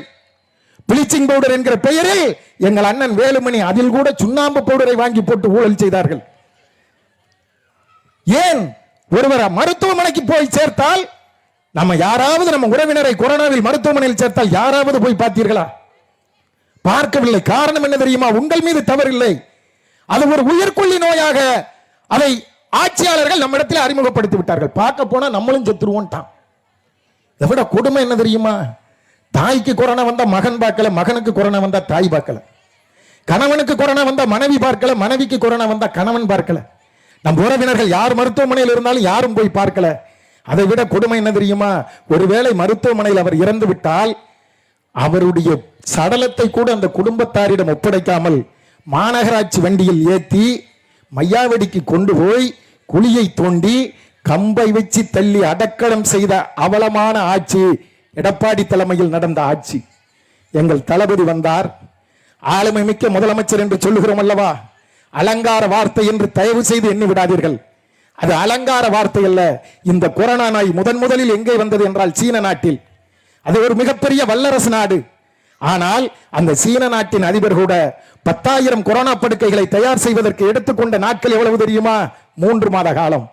ஆனால் 30,000 கொரோனா படுக்கைகளை 10 நாளில் தயார் செய்து கொடுத்த ஒரே முதலமைச்சர் உலகத்தில் மாண்புமிகு முதலமைச்சர் அண்ணன் தளபதி அவர்கள் என்பதை தயவு செய்து மறந்துவிடாது.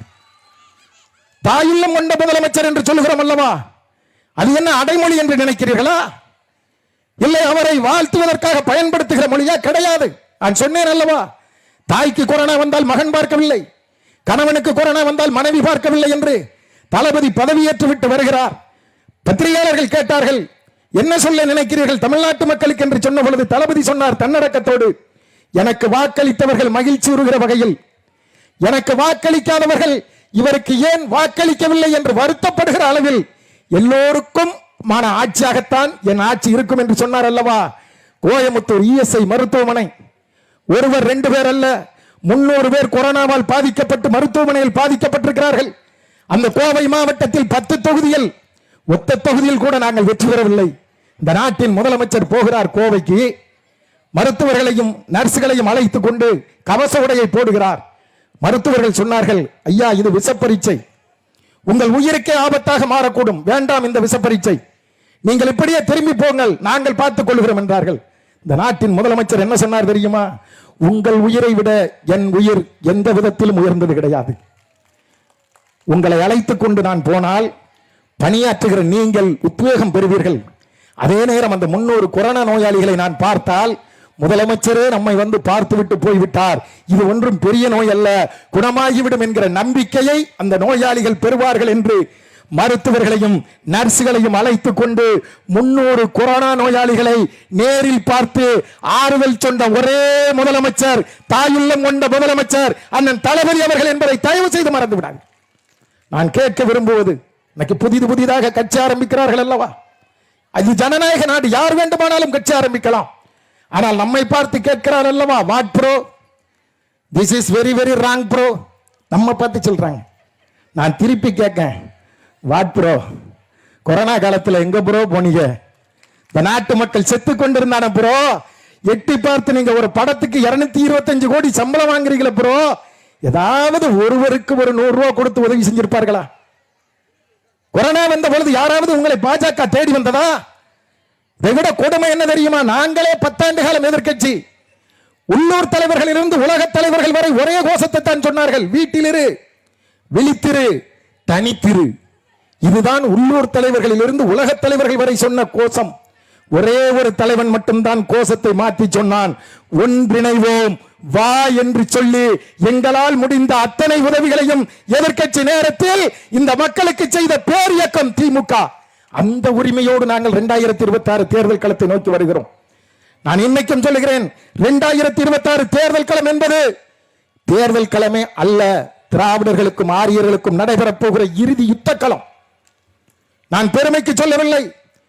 தேர்தல் நெருங்க நெருங்க ஒவ்வொருவருடைய வேஷமும் கலையும். ஆம், நாட்போர் போடுகிற எலும்பு துண்டுக்கு யாரெல்லாம் நாயாக மாறி குறைக்கிறார்கள் என்கிற வேஷம் இன்றைக்கு தமிழ்நாட்டு மக்கள் மத்தியில் கலைந்து வந்து கொண்டிருக்கிறது. என் அண்ணன் சீமானும் அண்ணாமலையும் ஒரே மேடையில் கலந்து கொள்கிறார்கள். இவர் அவரை பாராட்ட, அவர் இவரை பாராட்ட. அதே அப்பா அண்ணாமலை சொல்லுகிறார், நான் தேசியத்தில் தமிழை பார்க்கிறேன், என் அண்ணன் சீமான் தமிழில் தேசியத்தை பார்க்கிறார். சத்தியமா நீங்க 2 பேரும் இதை பார்க்கலடா, நல்ல சில்லறைய பார்த்துக்கிட்டு இருக்கீங்கடா. யாராவது நமக்கு உதவி இருப்பாங்களா? இன்றைக்கு யார் பாரதிய ஜனதாவை எதிர்ப்பதற்கு திராவிட முன்னேற்ற கழகத்தை விட்டால் தெம்பு திராணி உள்ள இயக்கம் ஒரு இயக்கம் இருக்கிறதா? இன்றைக்கு இந்தியாவிலே எல்லாரும் கேட்கிறார்கள். நம்முடைய மாண்புமிகு அமைச்சர் அவர்கள் சொன்னார்கள் அல்லவா, புதிய கல்விக் கொள்கை, இந்தியை படி. எதுக்கு இந்தியை நாங்க படிக்கணும்? தமிழ் மொழிக்கு இல்லாத சிறப்பா இந்தி மொழிக்கு இருக்கிறது. நம் தாய்மொழி தமிழ் மொழி எத்தகைய மொழி தெரியுமா? நான் சொல்லவில்லை, ஓவே சாமிநாத ஐயர் என்று ஒருவர் இருந்தார் அல்லவா, அவருடைய தந்தையார் அவரிடத்தில் சொல்லுகிறார், மகனே நீ இந்த லோகத்தில் நன்றாக இருக்க வேண்டும் என்றால் ஆங்கிலம் படி, அந்த லோகத்தில் நன்றாக இருக்க வேண்டும் என்றால் தமிழ் படி என்று ஓவே சாமிநாத ஐயர் இடத்தில் அவர் தந்தையார் சொல்லுகிறார். உடனே சாமிநாத ஐயர் சொல்லுகிறார், ஆமப்பா, இந்த லோகத்தில் நன்றாக இருக்க வேண்டும் என்றால் ஆங்கிலம் படிக்க வேண்டும், அந்த லோகத்தில் நன்றாக இருக்க வேண்டும் என்றால் சமஸ்கிருதம் படிக்க வேண்டும். 2 லோகத்திலும் நன்றாக இருக்க வேண்டும் என்றால் என் தாய்மொழியாம் தமிழ் மொழியை படிக்க வேண்டும் என்று உவே சாமிநாத ஐயர் பாராட்டிய மொழி நம் தமிழ் மொழி. ஏன் 1840-45 காலகட்டம் அன்றைக்கு இருந்த சங்கராச்சாரியார் சொல்லுகிறார், உலகத்தில் 1000 மொழி இருக்கலாம், எல்லா மொழிக்கும் தாய்மொழி சமஸ்கிருதம் தான் என்கிறார். உடனே வள்ளலார் திருப்பிய சொன்னார். என்ன சொன்னார் தெரியுமா? தாய்மொழி என்று ஒன்று இருந்தால் தந்தை மொழி என்று ஒன்று இருக்க வேண்டும் அல்லவா? தாய்மொழி சமஸ்கிருதம் என்றால் தந்தை மொழி எங்கள் அன்னை தமிழ் மொழி என்று வள்ளலார் பாராட்டிய மொழி இந்த மொழி. இந்த மொழியை அளிப்பதற்கு இன்றைக்கு புதிய கல்விக் கொள்கை என்கிற பெயரில் இந்தியை திணிக்கிறார்கள். நம்முடைய அமைச்சர் அவர்கள் அழகாக குறிப்பிட்டு சொன்னார்கள், இந்தி படித்தவன் நிலைமை என்ன தெரியுமா? இந்தி படித்தால் ஒரு காலத்தில் வேலை கிடைக்கும் என்றார்கள். வேலை கிடைக்கிறதா? பீகாரில் இருந்து உத்தரப்பிரதேசத்தில் இருந்து இங்க வந்திருக்கான். என்ன வேலை பார்க்கான்? கலெக்டர் வேலை பார்க்கானா? கவர்னர் வேலை பார்க்கானா? என்னும் கிடையாது. பானிபூரி விற்கான், பிரைட் ரைஸ் விற்கான், பெட்ஷீட் விற்கான், ரயில்ல டீ விற்கான், இன்னும் சொல்ல போனா ஒவ்வொரு சிக்கனல்ல நின்று பொம்மை விற்கான், காரை தொடச்சு விடுவான். இதுதானே அவங்க வேலை. இதுக்கு நம்ம இந்தி படிக்கணுமா? இந்தி படிச்சா அறிவு வளருங்காங்களே. இந்தி படிச்சவனுடைய நிலைமை தெரியுமா? உத்தரப்பிரதேசத்தில் கும்பமேளா நடந்தது. குளிக்க போன இடத்துல 30 பேர் செத்துட்டான். சரி, குளிக்க போன இடத்துல தான் பாதுகாப்பு கொடுக்கல அங்க இருக்கிற பாரதிய ஜனதா அரசு. ட்ரெயின் ஏற போறான், ட்ரெயின்ல கடுமையான கூட்டம். ரிசர்வேஷன்னாலே என்னன்னு தெரியல இந்திக்காரனுக்கு. முதல்ல நீ அவனுக்கு ரிசர்வேஷன் என்னன்னு சொல்லி கொடு. எல்லா வண்டியிலையும் பார்க்க எல்லா பெட்டியும் கூட்டமா இருக்கு. ஏசி பெட்டியில கண்ணாடியை உடைச்சு உள்ள போயிருந்தான். அப்படியும் ட்ரெயின்ல இடம் பத்தல. கடைசியில ஒரு 30 பேர் ஓடி போறான். முன்னாடி இன்ஜின் பெட்டி இருக்கும் பத்தியில டிரைவர் உட்கார்ந்து இருக்கிறது. அதை பார்க்கான். அது டிரைவர் உட்கார்ந்து இருக்கிற இன்ஜின் கூட அவனுக்கு தெரியல. டே, இங்க மட்டும் என்னடா 2 பேர் மட்டும் இருக்கான்னு சொல்லி 20 பேர் உள்ள நுழைஞ்சு 2 டிரைவரையும் அடிச்சு வெளியே தள்ளிட்டு இவன் உள்ள உட்கார்ந்து இருக்கான். 8:30க்கு ட்ரெயின் கிளம்பணும். ட்ரெயின் கிளம்பல. ரயில்வே அதிகாரி வாரான், ஏன்டா ட்ரெயின் கிளம்பணும்னு வந்தா ட்ரெயின் ஓட்டுற 2 பேரும் கீழே விழுந்து கிடக்கான். இவன் உள்ள இருந்துகிட்டு இருக்கான். இதான் இந்தி படிச்சவனுடைய லட்சணம். இவங்க இன்னைக்கு சொல்றான், நம்மள 3 மொழி படிக்க சொல்றது ரைட்டு. உத்தரப்பிரதேசத்துல எத்தனை மொழி படிக்க? 1 மொழி. ஏன் அதையும் தாண்டி பீகார்ல 1 மொழி. நீ சொன்னார்கள் அல்லவா மும்மொழி கொள்கை. ஒரே இதுல சொல்றேன், அவனுடைய நோக்கம் அதுவல்ல. தமிழ்நாடு அரசு கொண்டு வந்திருக்கிறது அல்லவா புதுமை பெண் திட்டம். 12ஆம் வகுப்பு வரை உங்கள் வீட்டு பிள்ளைகளை படிக்க வைத்தால் அவர்களுடைய உயர்கல்விக்கு மாதம் 1000 தருகிறோம் என்று சொல்கிறோம் அல்லவா? மகளிருக்கு மாதம் 1000 கொடுப்பது கூட பெரிதல்ல. ஒரு குடும்பத்தில் மாற்றத்தை ஏற்படுத்த வேண்டும் என்றால் கல்வியை கொடுக்க வேண்டும். கல்லுடைக்கும் தொழிலாளியின் மகன் கலெக்டராக வேண்டும் என்றால் கல்வி கற்றால் மட்டும்தான் முடியும். ஆம், துப்புரவு தொழிலாளியின் மகன் அதே மாநகராட்சியில் பொறியாளராக பணியாற்ற வேண்டும் என்றால் கல்வியை கொடுக்க வேண்டும். இதை நினைத்த ஆட்சி திராவிட மாடல் ஆட்சி. எந்திரிச்சு போகிற என் அக்காமார்களுக்கு தெரியாது திமுக மோடியை எதற்கு போராடுகிறது. திமுகவுக்கும் பாரதிய ஜனதாவுக்கும் கொடுக்கல் வாங்கல் தகராறா? சொத்து தகராறா? சொந்த தகராறா? வாய்க்கா வரப்பு தகராறா? கிடையாது. உங்கள் வீட்டு பிள்ளையின் கல்வியில் மண்ணெல்லி போடுவதற்கு மோடி சர்க்கார் முயற்சிக்கிறது. அவன் கொண்டு வந்திருக்கிற புதிய கல்விக் கொள்கை என்ன சொல்லுகிறது தெரியுமா? 12ஆம் வகுப்பு வரை படிக்க விட்டால் தானே நீ உன் மகனை கலெக்டராக ஆசைப்படுவாய். 12ஆம் வகுப்பு வரை உன் பிள்ளைகளை படிக்க விட்டால் தானே என்ஜினியராக ஆசைப்படுவாய். 3ஆம் வகுப்புக்கு அரசு தேர்வு. எத்தனாப்பு பிள்ளைக்கு? 3ஆப்பு பிள்ளைக்கு. அந்த பிள்ளைக்கு என்ன தெரியும்? பென்சில் பிடிச்சு எழுத தெரியுமா? அரசாங்க பரீட்சை ஏன் வைக்கான் தெரியுமா? 12 வரைக்கும் படிக்க வச்சா தானடா தளபதி 1000 ரூபாய் கொடுப்பாரு உன் மகளுக்கு, நீ மேல் படிப்பு படிக்க வைப்ப. விக்கிரமங்கலம் தொடக்க பள்ளியில 3ஆம் வகுப்பிலேயே உன் பிள்ளையை சோழி முடிப்பதற்கு புதிய கல்விக் கொள்கையை கொண்டு வருகிறது மத்தியில் இருக்கிற ஆட்சி. இதை எதிர்த்து குரல் கொடுப்பதற்கு இந்தியாவில் இருக்கிற முதுகெலும்புள்ள ஒரே முதலமைச்சர், 72வது பிறந்த நாளை கொண்டாடி கொண்டிருக்கிற முதுகெலும்புள்ள முதலமைச்சர் முத்துவேல் கருணாநிதி ஸ்டாலின். மறந்து விடாது. திராவிட முன்னேற்ற கழகம் போராடுகிறது எதற்கு? எங்கள் அண்ணன் சிவசங்கரை காப்பாற்றவா? இங்க இருக்கிற அண்ணன் ஒன்றிய செயலாளர் தனவேலை காப்பாற்றவா? இளஞ்செழியனை காப்பாற்றவா? இல்லை சம்பத்குமாரை காப்பாற்றவா? ஒன்றை மறந்து விடாதீர்கள் தாய்மார்களே, திமுக இன்றைக்கு போர்க்களத்தில் நின்று கொண்டிருக்கிறது எதற்கு தெரியுமா? எங்களை பாதுகாக்க அல்ல, இந்த இயக்கத்தை பாதுகாக்க அல்ல. ஆம்புலன்ஸ் வண்டி வருகிறது அல்லவா, ஒலி எழுப்பி வழி கேட்கிறது அல்லவா? அந்த ஆம்புலன்ஸ் வண்டி எதற்கு கேட்கிறது தெரியுமா? தனக்காக வழி கேட்பது கிடையாது.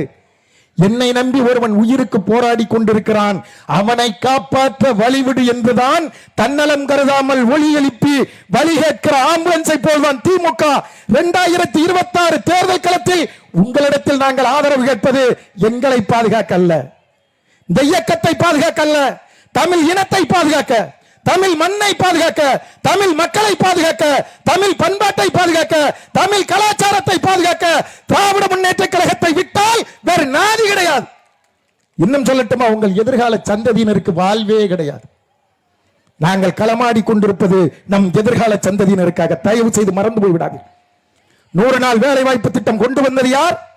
யாராவது கேட்டீர்களா 100 நாள் வேலை வேண்டும் என்று? தாயுள்ளம் கொண்ட தலைவர் கலைஞர் இருந்தார்.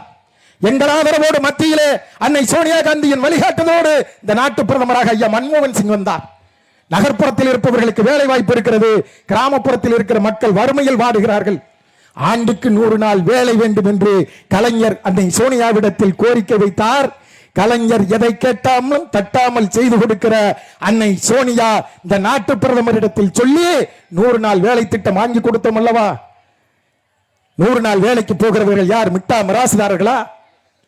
ஏழை மக்கள், எளிய மக்கள். ஆனால் உங்களுக்கு 6 மாத சம்பளத்தை மோடி கொடுக்கவில்லை. எவ்வளவு தெரியுமா? 4034 கோடி. கொளுத்துகிற வெயிலில் நாங்கள் போராட்ட களத்திற்கு வந்தோமே, எங்களுக்காகவா? எங்கள் மாண்புமிகு அமைச்சர் அண்ணன் சிவசங்கருக்காகவா வந்தோம்?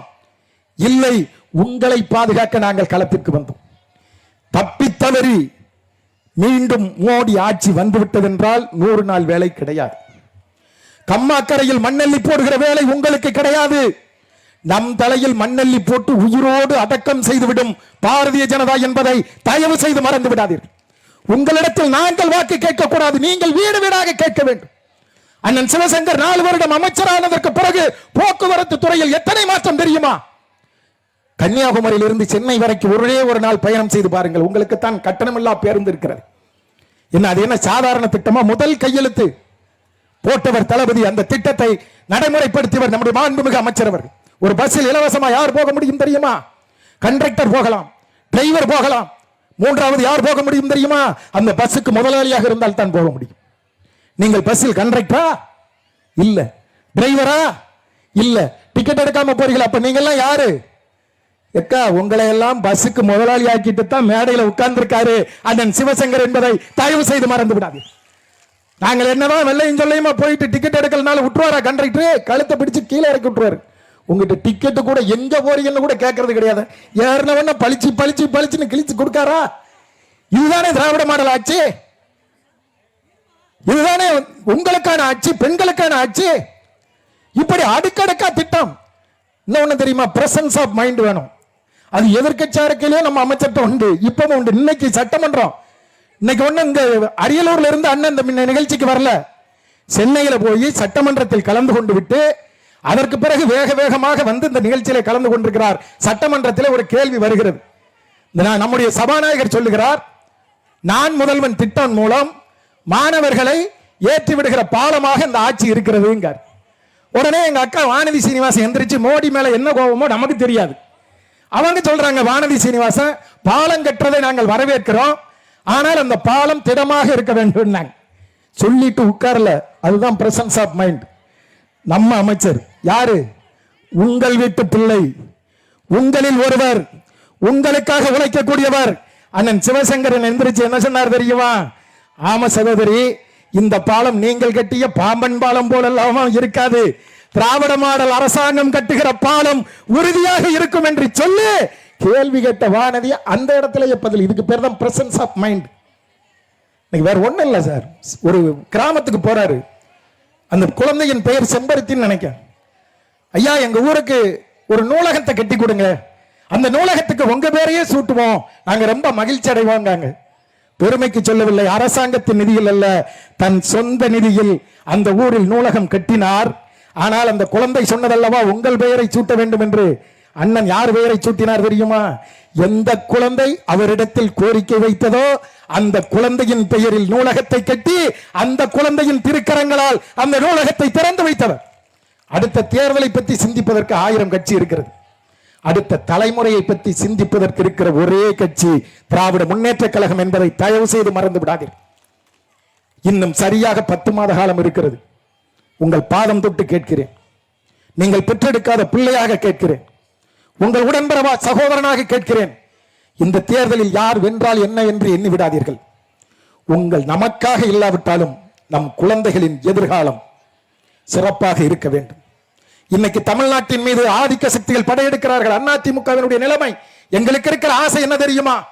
அதிமுகவுக்கும் எங்களுக்கும் 1000 கருத்து வேறுபாடுகள் இருக்கலாம், ஆனாலும் எங்களுக்கு எதிரியாக அவர்கள் தான் இருக்க வேண்டும் என்று நாங்கள் நினைக்கிறோம். காரணம் என்ன தெரியுமா? அதிமுக என்பது காலி டப்பா தான். காலி டப்பாவாக இருந்தாலும் அது பெருங்காய டப்பா. ஆனால் பாரதிய ஜனதா என்னதான் நிரம்பி வழிந்தாலும் அது குப்பை தொட்டி. குப்பை தொட்டியில் இருந்து துர்நாற்றம் தான் வரும். ஒருவேளை தப்பித்தவரை ஆட்சிக்கெல்லாம் மறுவப்பது கிடையாது, அது நடைபெறக்கூடிய காரியம் கிடையாது. 10 சீட்டு ஜெயித்தால் கூட தமிழ்நாட்டிற்கு ஆபத்து. அதிமுகவை அழிப்பதற்கு அத்தனை வேலைகளையும் இன்றைக்கு பாரதிய ஜனதா முயற்சி எடுத்துக் கொண்டிருக்கிறது. நான் அதிமுகவில் பணியாற்றுகிற தொண்டன் ஏதாவது ஒரு மூலையில் இருந்து கேட்பான் என்றால், எங்கள் கூட்டம் எங்கள் இயக்கத்தவர்களுக்காக மட்டுமல்ல, நடுநிலையாளர்கள், நல்லவர்கள், படித்தவர்கள், பண்பாளர்கள், மாற்றுக் கட்சியில் பணியாற்றுகிற நண்பர்கள் இருப்பீர்கள் என்றால் 2026 தேர்தல் நம் எதிர்காலத்தை நிர்ணயிக்கக்கூடிய தேர்தல். இந்த மண் அமைதியாக இருக்க வேண்டும். ஜாதியின் பெயரால், மதத்தின் பெயரால் கலவரத்தை தூண்டுவதற்கு ஒரு கூட்டம். ஹெச்ராஜா என்கிற ஒருவர் தஞ்சை மாவட்டம் ஐயம்பேட்டையில் இருக்கிற பெருமாள் கோவிலில் நர்கிஸ்கான் என்பவரை அறங்காவலர் குழு உறுப்பினராக போடுகிறோம். கலவரத்தை உருவாக்குகிறார். ஒரு இஸ்லாமியரை எப்படி நீங்கள் அறங்காவலர் குழு உறுப்பினராக போட வேண்டாம் என்று உடனே அறிக்கை வருகிறது. அந்த நர்கிஸ்கானுடைய தந்தையார் பெயர் தங்கபாண்டியன். அவர் முழுக்க முழுக்க இந்து சமுதாயத்தை சேர்ந்தவர். ஆனால் அவருடைய தாயார் மிக இக்கட்டான நிலையில் பிரசவம் இருந்த பொழுது, உயிருக்கு ஆபத்து இருந்த பொழுது அவரை காப்பாற்றிய காரணத்தினால் நன்றியுணர்ச்சியோடு அந்த பெயரை வைத்திருக்கிறார்கள். அதை கூட கலவரமாக்க நினைக்கிறார்கள். உங்களுக்கு வரலாறு தெரியுமா? நடிகர் கமலஹாசன் இருக்கிறார் அல்லவா? நடிகர் கமலஹாசன் காசன் என்று இருந்தால் நீங்கள் முஸ்லிம் என்று எண்ணிவிடக் கூடாது. நடிகர் கமலஹாசனுடைய தந்தை யார் தெரியுமா? சீனிவாச ஐயங்கார். ஐயங்கார் குடும்பத்திலே பிறந்தவர். ஆனால் அவருக்கு வழிகாட்டியாக இருந்தவர் யாக்கூப் காசன் என்கிற ஒரு முஸ்லிம் காங்கிரஸ் கட்சியினுடைய தலைவர். அவர்தான் இவருக்கு எல்லா விதத்திலும் உதவியாக இருக்கிறார். அந்த சீனிவாச ஐயங்காருக்கு 3 பிள்ளைகள், ஆண் பிள்ளைகள். 1 சந்திரஹாசன், 2 சாருஹாசன், 3 கமலஹாசன். அது என்ன காசன் என்று கேட்கிறீர்களா? இவர்கள் குடும்பத்திற்கு உற்றதுணையாக, உறுதுணையாக இருந்ததால் அந்த காசன் என்கிற முஸ்லிம் பெயரையே ஒரு ஐயங்கார் குடும்பம் தன் குடும்ப பெயரோடு இணைத்திருக்கிறது என்றால் இந்த தமிழ் மண் எத்தகைய சமயம் சார்ந்த மண் என்பதை தயவு செய்து எதிரிகள் புரிந்து கொள்ள வேண்டும். பேரில் என்ன இருக்கிறது என்று எண்ணிவிடாதீர்கள். பேரில் தான் நன்றி உணர்ச்சி இருக்கிறது. பேரில் தான் சமய ஒற்றுமை இருக்கிறது. நான் அரியலூரில் இருக்கிற உங்களிடத்தில் ஒன்றுதான் கேட்கிறேன். உங்களுக்காக உழைத்துக் கொண்டிருக்கிறார். தயவு செய்து ஒரு தவறை செய்து அரியலூர் மாவட்ட வளர்ச்சிக்கு எந்த விதத்திலும் நீங்கள் தடையாக இருந்து விடாதீர்கள். 2026 தேர்தல் களம். யார் யாரோடு சேர்ந்தாலும் சரி, மோடியோடு எல்லாரும் சேர்ந்து வருவார்கள். வீழ்த்த முடியாது என்று எல்லோரும் பேசிக் கொண்டிருக்கிறார்கள் அல்லவா? 2ஆம் உலகப் போர் நடைபெற்ற பொழுதும் இப்படித்தான் சொன்னார்கள். ஹிட்லரை யாராலும் வீழ்த்த முடியாது என்றார்கள். காரணம், ஹிட்லரிடத்தில் பணபலம், படைபலம், ஆயுத குவியல் அத்தனையும் இருந்தது. ஆனால் வீழ்த்த முடியாது என்று இருமாப்போடு இருந்த ஹிட்லரை 2ஆம் உலகப் போரில் வீழ்த்திய தலைவன் ரஷ்ய அதிபர் ஸ்டாலின் என்று சொன்னால் 2026 மோடியோடு சேர்ந்து வருகிற கூட்டத்தை வீழ்த்த போகிற ஒரே தலைவன் தமிழ்நாட்டின் அதிபர், தமிழகத்தின் முதல்வர், தலைவர் கலைஞரின் புதல்வர் முத்துவேல் கருணாநிதி ஸ்டாலின் கரத்தை வலுப்படுத்திட அரியலூர் மாவட்டத்தில் படை நடத்துவதில், பகை குன்ற உடைப்பதில், களம் அமைப்பதில், கண்டுஞ்சாது பணியாற்றுவதில் பந்தய குதிரையை விட வேகமாக பணியாற்றிக் கொண்டிருக்கிற என் ஆரியர் அண்ணன் மாண்புமிகு அமைச்சர் சாசி சிவசங்கர் அவர்கள் கரத்தை வலுப்படுத்துங்கள், பலப்படுத்துங்கள். 72வது பிறந்தநாள் விழா காணுகிற தலைவர் 100 ஆண்டுகளை கடந்து வாழ வேண்டும் என உங்கள் சார்பாக வாழ்த்தி வணங்கி வாய்ப்புக்கு நன்றி கூறி விடைபெறுகிறேன். நன்றி, வணக்கம். இறுதியாக நன்றி உரை விக்கிரமங்கத்தின் கிளைக்கழக செயலாளர் அண்ணன் பி செந்தில்குமார் அவர்கள்.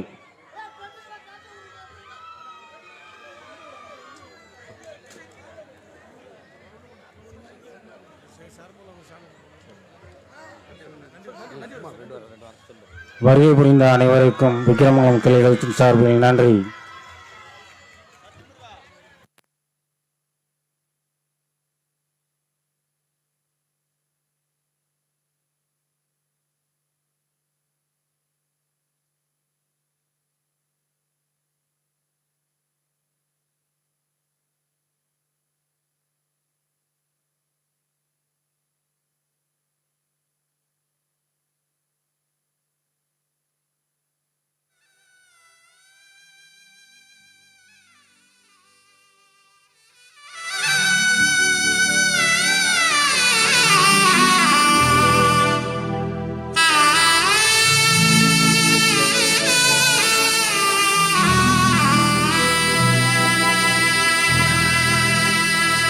கள்ளக்கூடி கொண்ட கருணாநிதி வாழ்கவே, கள்ளக்கூடி கொண்ட கருணாநிதி வாழ்கவே, மக்கள் உள்ளம் கூடி கொண்ட உண்மை தலைவர் வாழ்கவே, கள்ளக்கூடி கொண்ட கருணாநிதி வாழ்கவே, மக்கள் உள்ளம் குடி கொண்ட உண்மை தலைவர் வாழ்கவே, கள்ளக்கூடி கொண்ட கருணாநிதி வாழ்கவே.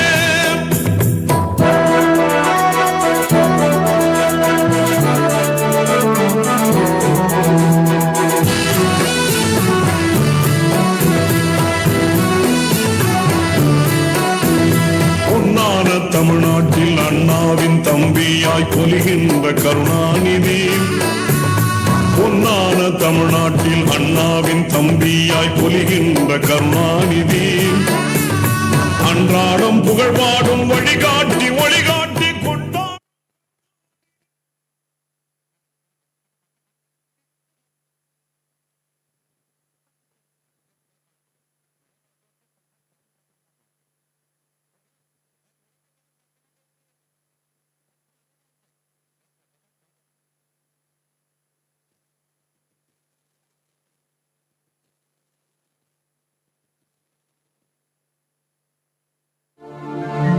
ஓடி வருகிறான்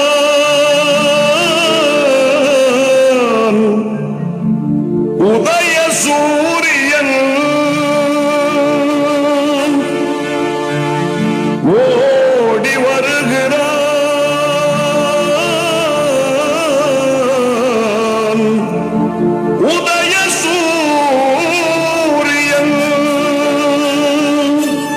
உள்ளமெல்லாம் இன்ப வெள்ளம் பொங்கவே ஓடி வருகிறான் உதய சூரியன், ஓடி வருகிறான் உதய சூரியன், ஓடி வருகிறான் உதய சூரியன்.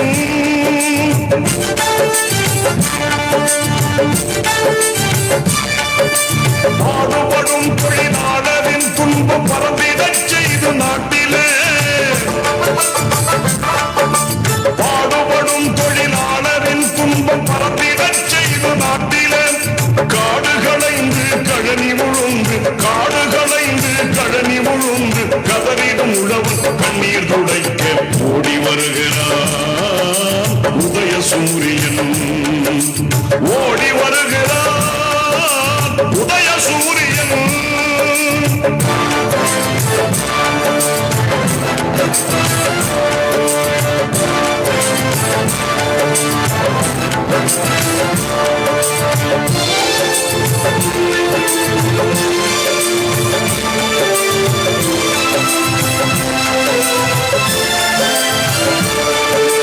நாட்டுக்கு தன்னை அர்ப்பணம் செய்து நலப்பல புரிந்த அறிஞரும்,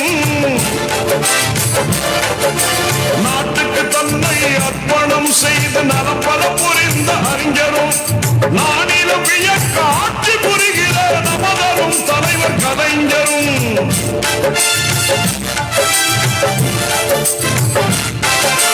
நானிலும் வியக்க ஆட்சி புரிகிற நமதரும் தலைவர் கலைஞரும், பாட்டுகள் புனைவோர் பைந்தமிழ் கவிஞர் பகுத்தறிவாளர் யாவரும் வாழ ஓடி வருகிறான் உதய சூரியன், ஓடி வருகிறான் உதய சூரியன்.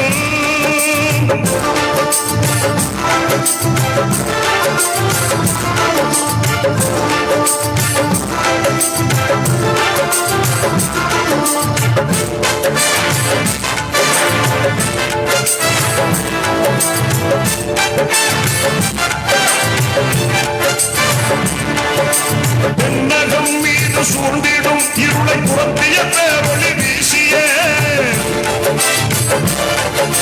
தென்னகம் மீது சூழ்ந்திடும் இருளை புறத்திய பேரொளி வீசியே, தாய்மொழி காத்து தன்மானம் பேணி தலைவி வந்து நடை போடவே,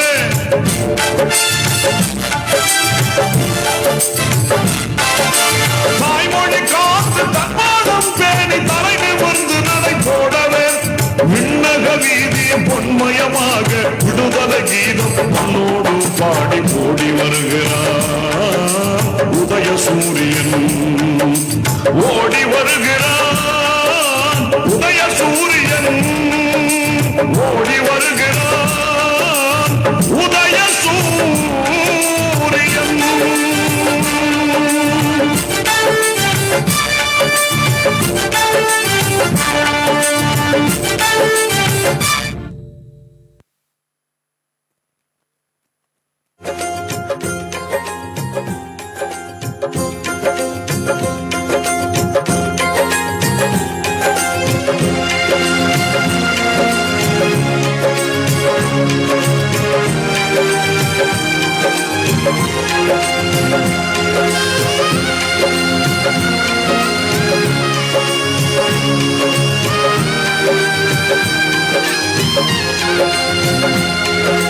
கம்பீர கலைஞர் எங்கள் கருணாநிதி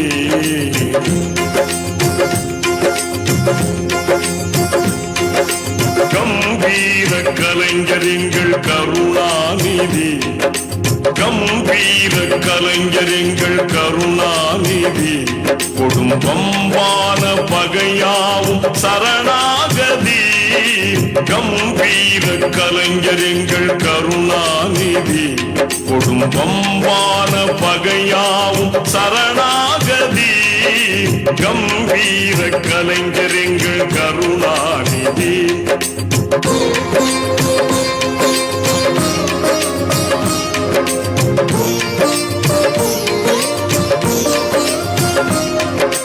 தெம்போட்டும் கலை தோட்ட தேவாங்கனி தெம்போட்டும் கலை தோட்ட தேவாங்கனி அவர் திருவாழ்வு தமிழ்நாட்டின் வரலாறினி திருவாழ்வு தமிழ்நாட்டின் வரலாறினி கம்பீர கலைஞர் எங்கள் கருணாநிதி குடும்பம்பான பகையாவும் சரணாகதி கம்பீர கலைஞர் எங்கள் கருணாநிதி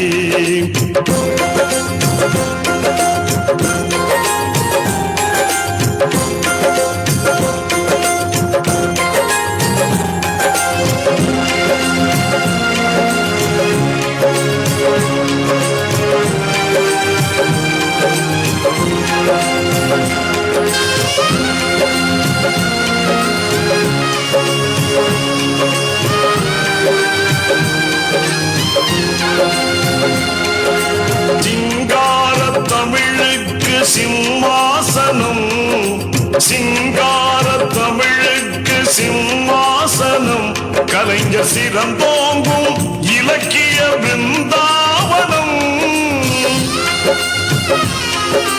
சிங்கார தமிழுக்கு சிம்மாசனம் கலைஞர் சிறந்தோங்கும் இலக்கிய பிருந்தாவனம் மங்காத கவிமாலை மலர் தோரணம்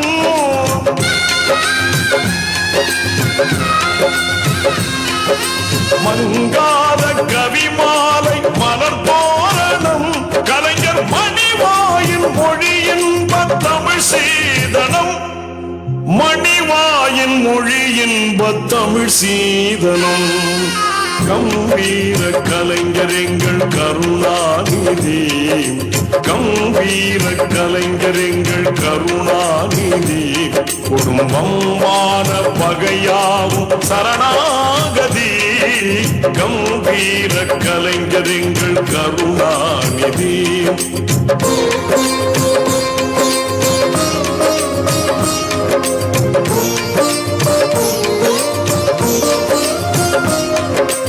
இளையோர்க்கு வழிகாட்டும் தமிழ் பாசறை இளையோர்க்கு வழிகாட்டும் தமிழ் பாசறை அவர் எழுத்தின்ப சுவை கூட்டும் கவித்தேர்மழை இளையோர்க்கு வழிகாட்டும் தமிழ் பாசறை அவர் எழுத்தின்ப சுவை கூட்டும் கவித்தேர்மழை ஒளி வீசும் பிடிகாலை சுடத்தாரகை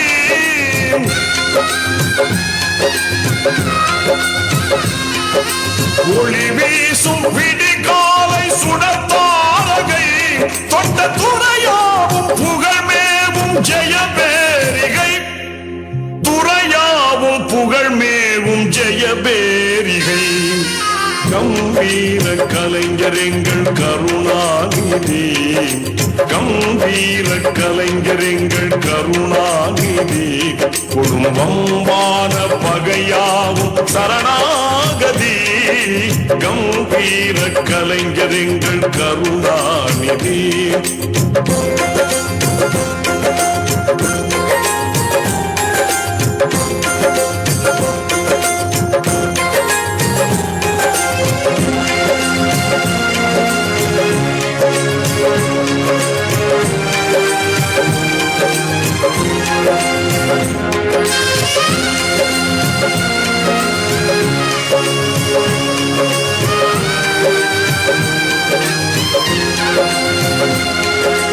அறிவூட்டும் அழகான குரலோவியம் அறிவூட்டும் அழகான குரலோவியம் அறிஞர் அண்ணாவின் புகழ் பாடும் அறிவாலயம்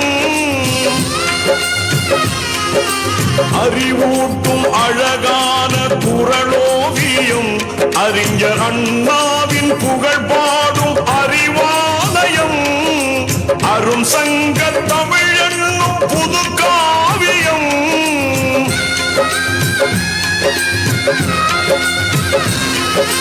அரும் சங்க தமிழ் எனும் புது காவியம் கலைஞர் ஆற்றிய தமிழ் தொண்டு பல்லாயிரம் ஆற்றிய தமிழ் தொண்டு பல்லாயிரம் கம்பீர கலைஞர் எங்கள் கருணாநிதி கம்பீர கலைஞர் எங்கள் கருணாநிதி குடும்பமான பகையாவும் சரணாகதி கம்பீர கலைஞர் எங்கள் கருணாநிதி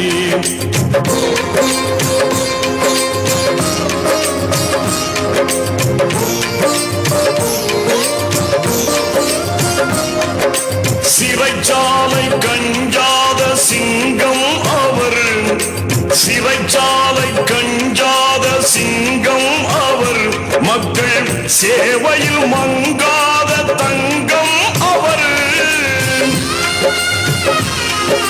சிறைச்சாலை கஞ்சாத சிங்கம் அவர் மக்கள் சேவையில் மங்காத தங்கம் அவர் திரை போட்டு மறைக்காத சிகரம் அவர்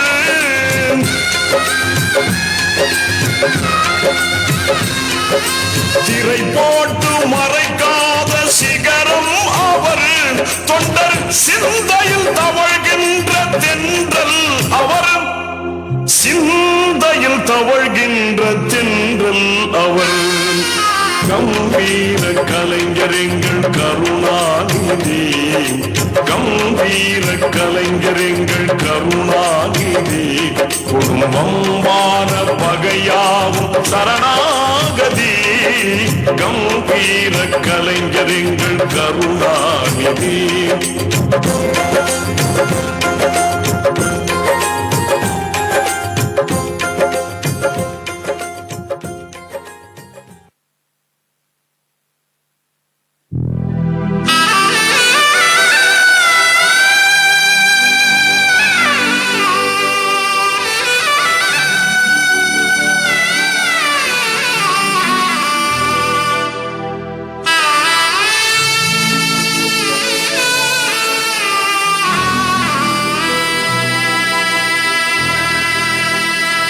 கள்ளக்கூடி கொண்ட கருணாநிதி வாழ்கவே கள்ளக்கூடி கொண்ட கருணாநிதி வாழ்கவே மக்கள்